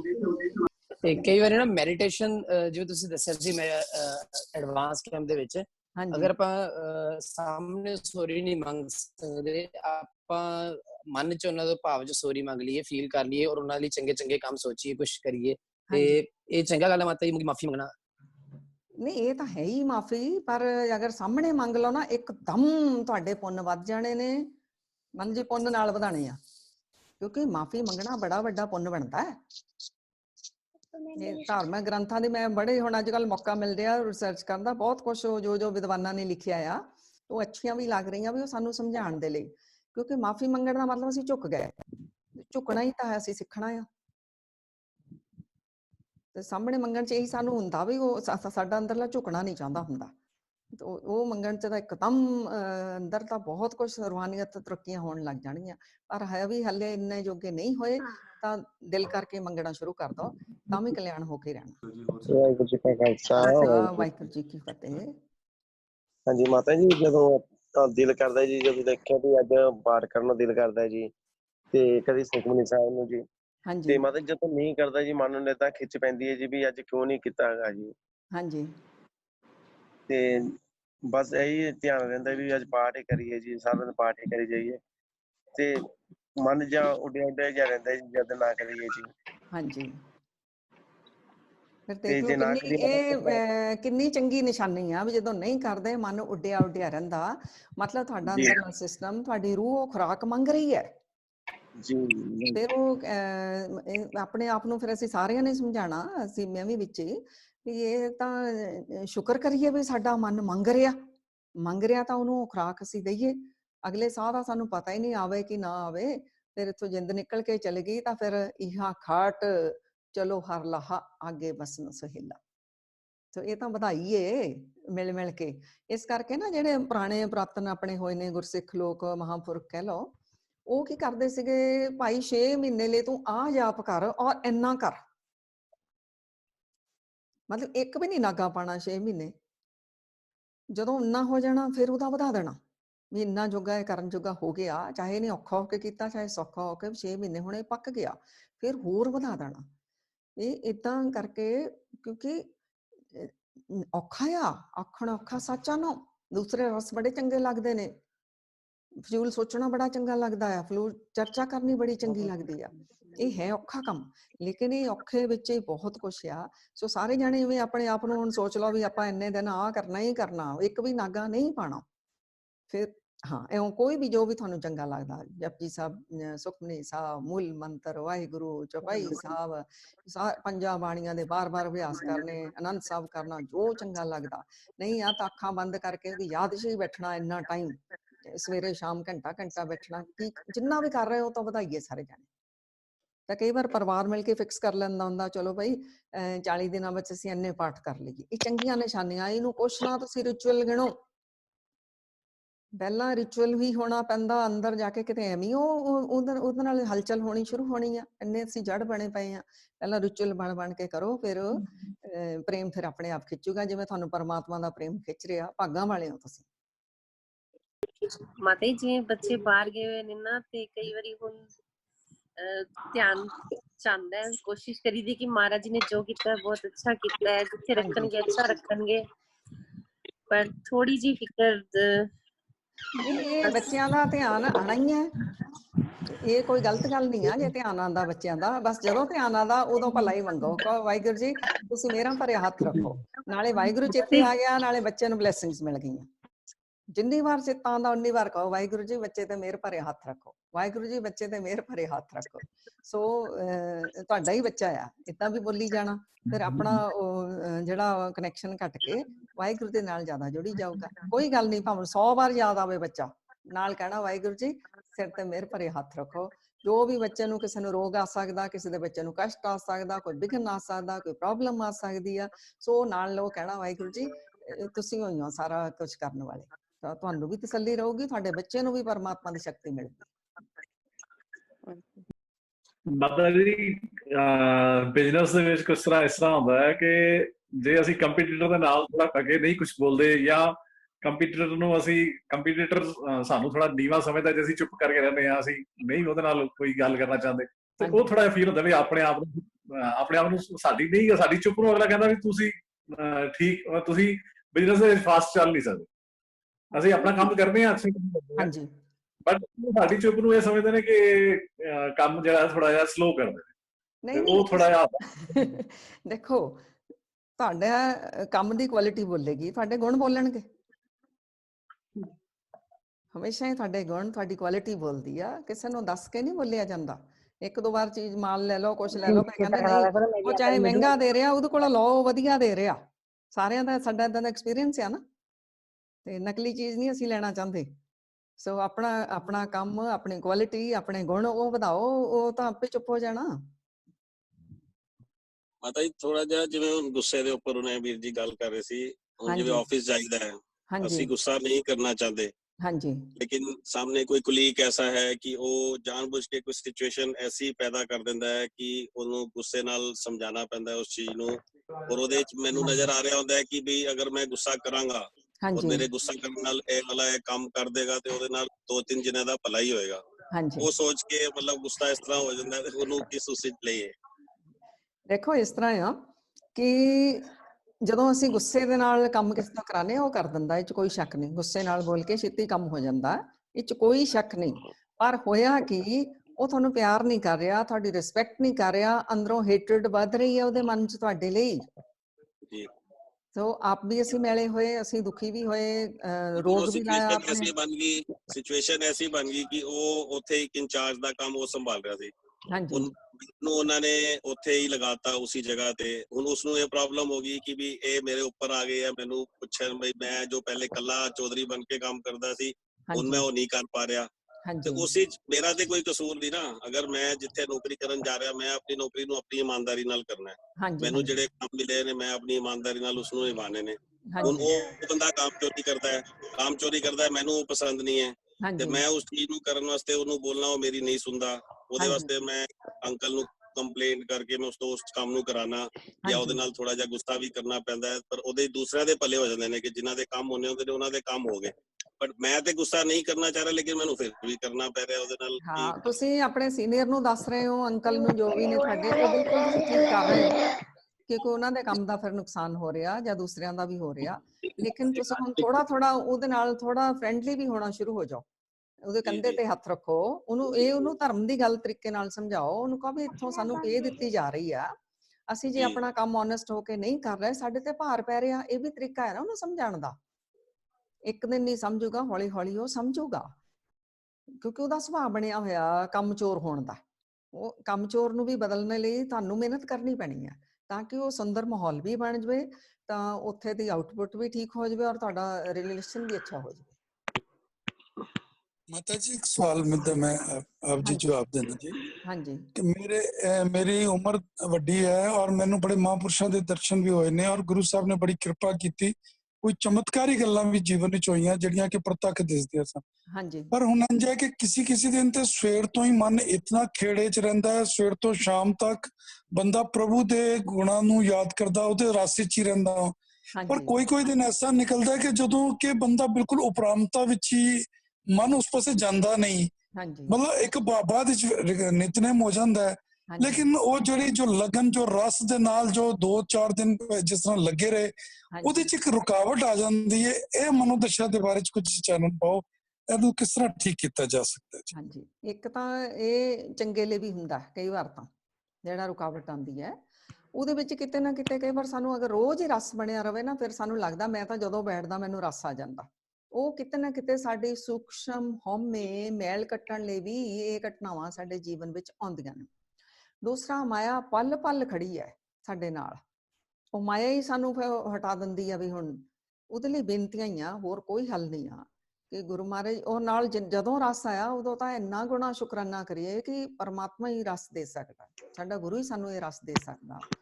ਤੋ ਨਾਲ ਅਸੀਂ ਬੇਨਤੀਆਂ ਕਰੀਏ ਕਿ ਮਹਾਰਾਜ ਜੀ ਬਸ ਸਾਨੂੰ ਆਪਣੇ ਚਰਨਾਂ ਦੇ ਨਾਲ ਹੀ ਜੋੜ ਕੇ ਰੱਖੋ। ਇਹ ਬੇਨਤੀਆਂ ਕਰੀ ਜਾਈਏ ਕਰੀ ਜਾਈਏ ਕਰੀ ਜਾਈਏ, ਜਿੰਨਾ ਜਿੰਨਾ ਅੰਦਰਲਾ ਸਾਡਾ ਮੈਂ ਭਾਵ ਹਟੀ ਜਾਊਗਾ, ਉਨੀ ਮਾਇਆ ਪਿੱਛੇ ਹਟੀ ਜਾਊਗੀ। ਜਿੰਨਾ ਸਾਡਾ ਸੂਖਮ ਮੈਂ ਵੀ ਖੜੀ ਆ, ਉਨੀ ਮਾਇਆ ਬਾਰ-ਬਾਰ ਸਾਨੂੰ ਘੇਰੂਗੀ, ਸਾਨੂੰ ਸਾਰਿਆਂ ਨੂੰ, ਮੇਰੇ ਸਮੇਤ ਸਭ ਨੂੰ। ਸੋ ਇੱਕ ਕਹਿੰਦੇ ਇੱਕ ਰਾਜਾ ਸੀ, ਧਰਮੀ ਰਾਜਾ ਨੇਕ, ਉਪਨਿਸ਼ਦ ਦੀ ਕਥਾ ਆ। ਤੇ ਉਹ ਕੀ ਕਰਦਾ ਸੀਗਾ, ਤੇ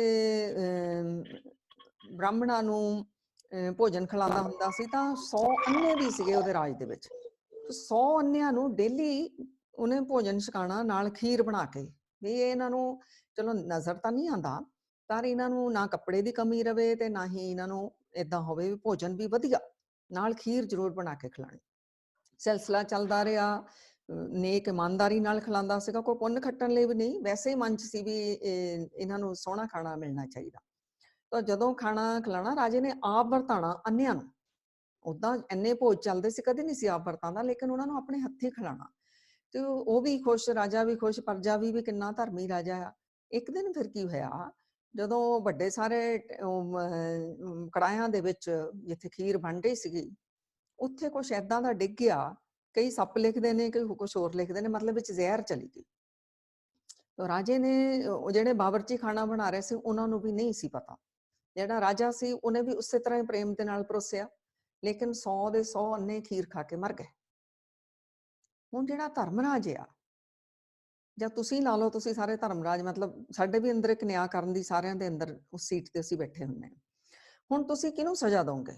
ਅੰਨੇ ਬੇਕਸੂਰੇ ਮਰੇ ਆ, ਕੀ ਤੁਸੀਂ ਰਾਜੇ ਨੂੰ ਸਜ਼ਾ ਦੋਗੇ?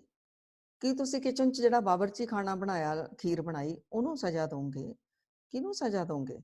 ਕੀ ਉਹ ਜਿਹੜਾ ਜ਼ਹਿਰੀਲਾ ਪਦਾਰਥ, ਇੱਕ ਨੇ ਤਾਂ ਇਵੇਂ ਵੀ ਲਿਖਿਆ ਇਸ ਕਥਾ ਦੇ ਲਈ ਕਿ ਉੱਪਰ ਉਹ ਦਰਖਤ ਦੇ ਨੀਚੇ ਉਧਰ ਲਾਇਆ ਸੀਗੇ ਟੈਂਟ, ਅੱਗੇ ਲੋਕਾਂ ਕੋਲ ਛੱਤਾਂ ਨਹੀਂ ਸੀਗੀਆਂ। ਹੁਣ ਰਾਜੇ ਤੋਂ ਐਡੇ ਐਡੇ ਵੱਡੇ ਉਹ ਸੀਗਾ, ਛੱਤ 'ਚ ਨਹੀਂ ਸੀਗਾ, ਖੁੱਲੇ ਦੇ ਵਿੱਚ ਉਹ ਖੀਰਾਂ ਬਣਾਉਂਦੇ ਪਏ ਸੀ।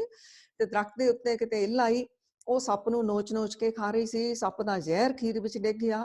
ਹੁਣ ਕੀ ਫਿਰ ਉਹ ਇੱਲ ਨੂੰ ਦੋਸ਼ ਦਿੱਤਾ ਜਾਵੇ ਕਿ ਸੱਪ ਨੂੰ ਦਿੱਤਾ ਜਾਵੇ? ਏਦਾਂ ਹੀ ਧਰਮਰਾਜ ਸੋਚੀ ਪੈ ਗਿਆ ਵੀ 100 ਵਾਲੇ ਇਹ ਬੰਦਿਆਂ ਦੀ ਹਲੇ ਮੌਤ ਨਹੀਂ ਸੀ ਲਿਖੀ ਹੋਈ ਅੰਨਿਆਂ ਦੀ, ਲੇਕਿਨ ਇਹ ਮਾਰੇ ਤਾਂ ਗਏ ਆ, ਪਾਪ ਕਰਮ ਤਾਂ ਹੋਇਆ ਆ। ਉਹ ਕਹਿੰਦਾ ਇਹਦੀ ਰਾਜੇ ਨੂੰ ਸਜ਼ਾ ਦੇਵਾਂ ਕਿ ਸਾਰੀ ਜ਼ਿੰਮੇਵਾਰੀ ਤਾਂ ਉਹਦੀ ਬਣਦੀ ਆ। ਪਰ ਉਹਨੇ ਕਹਿੰਦੇ ਰਾਜਾ ਧਰਮੀ ਆ, ਉਹਦੀ ਇੰਟੈਂਸ਼ਨ ਨਹੀਂ ਮਾੜੀ। ਫਿਰ ਬਾਵਰਚੀ ਨੂੰ ਨਹੀਂ ਧਿਆਨ ਨਾਲ ਬਣਾਇਆ। ਉਹ ਕਹਿੰਦੇ ਬਾਵਰਚੀ ਨੂੰ ਤਾਂ ਪਤਾ ਹੀ ਨਹੀਂ ਵਿੱਚ ਜ਼ਹਿਰ ਡਿੱਗੇ, ਫਿਰ ਕਿਹਨੂੰ ਦਿੱਤਾ? ਇੱਲ ਨੂੰ ਦੋਸ਼ ਦਿੱਤਾ ਜਾਵੇ? ਨਹੀਂ, ਧਰਮਰਾਜ ਕਹਿੰਦਾ ਵੀ ਮੇਰਾ ਤਾਂ ਕੰਮ ਹੈ ਇਨਸਾਫ ਕਰਨਾ। ਧਰਮਰਾਜ ਇੰਨੀ ਹਲਚਲ ਮਚ ਗਈ, ਉਹ ਫਿਰ ਪਰਮਾਤਮਾ ਦੇ ਕੋਲ ਗਿਆ। ਉਹਨੇ ਕਿਹਾ ਵਾਹਿਗੁਰੂ ਜੀ, ਮੈਨੂੰ ਨਹੀਂ ਪਤਾ ਲੱਗਦਾ ਵੀ ਮੈਂ ਇਹਦਾ ਕਿਵੇਂ ਫੈਸਲਾ ਕਰਾਂ। ਰੱਬ ਕਹਿੰਦਾ ਇੱਕ ਦਿਨ ਹੋਰ ਰੁਕ, ਉਹਨੇ ਕਿਹਾ ਮਹਾਰਾਜ, ਦੂਸਰਾ ਦਿਨ ਰੁਕਿਆ, ਉਹ ਫੇਰ ਗਿਆ ਤੇ ਹੁਣ ਧਰਮਰਾਜ ਨੇ ਕਿਹਾ ਵੀ ਉਹਦਾ ਤਾਂ ਕਰਮ ਹੀ ਸਾਫ਼ ਹੋ ਗਏ, ਇਹਦੇ ਚ ਕੋਈ ਵੀ ਨਹੀਂ ਦੋਸ਼ੀ ਆ ਰਿਹਾ, ਕਿਸੇ ਦੇ ਖਾਤੇ ਵਿੱਚ ਵੀ ਨਹੀਂ ਇਹ ਪੈ ਰਿਹਾ। ਤੇ ਪਰਮਾਤਮਾ ਨੇ ਕਿਹਾ ਪਤਾ ਕਿੱਥੇ ਚਲ ਗਿਆ 100 ਅੰਨਿਆਂ ਦਾ ਜਿਹੜਾ ਮੌਤ ਹੋਈ, ਉਹਨਾਂ ਦਾ ਪਾਪ, ਜਿਹੜੀ 2 ਦਿਨ ਲੋਕਾਂ ਨੇ ਰੱਜ ਕੇ ਨਿੰਦਿਆ ਕੀਤੀ, ਕਿਸੇ ਨੇ ਬਾਵਰਚੀ ਦੀ ਕੀਤੀ, ਕਿਸੇ ਨੇ ਰਾਜੇ ਦੀ ਕੀਤੀ, ਕਿਸੇ ਨੇ ਕਿਸੇ ਦੀ ਕੀਤੀ, ਉਹ ਸਾਰੇ ਨਿੰਦਕ ਲੈ ਗਏ ਸਾਰਾ ਭਾਰ, ਕਿਸੇ ਦੇ ਖਾਤੇ ਵਿੱਚ ਵੀ ਨਹੀਂ ਗਿਆ। ਜ਼ਰੂਰੀ ਨਹੀਂ ਇਹ ਗੱਲ ਹੋਈ ਹੋਵੇ। ਸੋ ਸਿਆਣੇ ਮਹਾਂਪੁਰਖ ਉਪਨਿਸ਼ਦ ਦੀ ਕਥਾ ਸਾਨੂੰ ਸਮਝਾਉਣ ਦੇ ਲਈ ਬਣੀ ਹੋਈ ਹੈ ਕਿ ਕਿਸੇ ਦੀ ਨਿੰਦਿਆ ਕਰਕੇ ਆਪਣੇ ਉੱਤੇ ਭਾਰ ਬੋਝ ਅਸੀਂ ਨਹੀਂ ਲੈਣਾ। ਇੰਟੈਂਸ਼ਨ ਚੰਗੀ ਰੱਖੀਏ, ਸਭ ਦਾ ਭਲਾ ਕਰੀਏ, ਸਭ ਦਾ ਭਲਾ ਮੰਗੀਏ, ਆਪਣੀਆਂ ਗਲਤੀਆਂ ਆਪਣੇ ਗੁਨਾਹਾਂ ਨੂੰ ਛੱਡੀਏ। ਬਹੁਤ ਕਰ ਲਏ ਅਸੀਂ, ਪਹਿਲਾਂ ਹੀ ਨਹੀਂ ਸਾਡੇ ਕੋਲ ਭਾਰ ਉਠਾਏ ਜਾਂਦੇ, ਨਵੇਂ ਅਸੀਂ ਕੋਈ ਵੀ ਇਹ ਨਹੀਂ ਇਕੱਲਾ ਨਿੰਦਿਆ, ਹੋਰ ਵੀ ਕੋਈ ਵੀ ਮਾੜਾ ਕਰਮ ਅਸੀਂ ਨਾ ਕਰੀਏ। ਤਾਂ ਬਾਣੀ ਪੜ੍ਹ ਕੇ, ਸੰਗਤ ਕਰ ਕਰਕੇ, ਗੁਰੂ ਮਹਾਰਾਜ ਦੇ ਬਚਨਾਂ ਅਨੁਸਾਰ ਗੁਰੂ ਮਹਾਰਾਜ ਕੋ ਅਸੀਸਾਂ ਲੈ ਕੇ ਚੱਲੀਏ। ਸਾਰੀਆਂ ਸੰਗਤਾਂ ਦਾ ਬਹੁਤ ਧੰਨਵਾਦ ਸੰਗਤ ਜੀ, ਤੁਹਾਡੇ ਹੀ ਚਰਨਾਂ ਦੀ ਧੂੜੀ ਪਿੱਛੇ ਗੁਰੂ ਮਹਾਰਾਜ ਜੀ ਸੰਗਤ ਬਖਸ਼ ਰਹੇ ਨੇ, ਭੁੱਲਾਂ ਗਲਤੀਆਂ ਬਖਸ਼ ਦੇਣੀਆਂ ਜੀ। ਫਿਰ ਮਹਾਰਾਜ ਜੀ ਦਰਸ਼ਨ ਕਰਾਉਣਗੇ ਤੁਹਾਡੇ। ਵਾਹਿਗੁਰੂ ਜੀ ਕਾ ਖਾਲਸਾ, ਵਾਹਿਗੁਰੂ ਜੀ ਕੀ ਫਤਿਹ।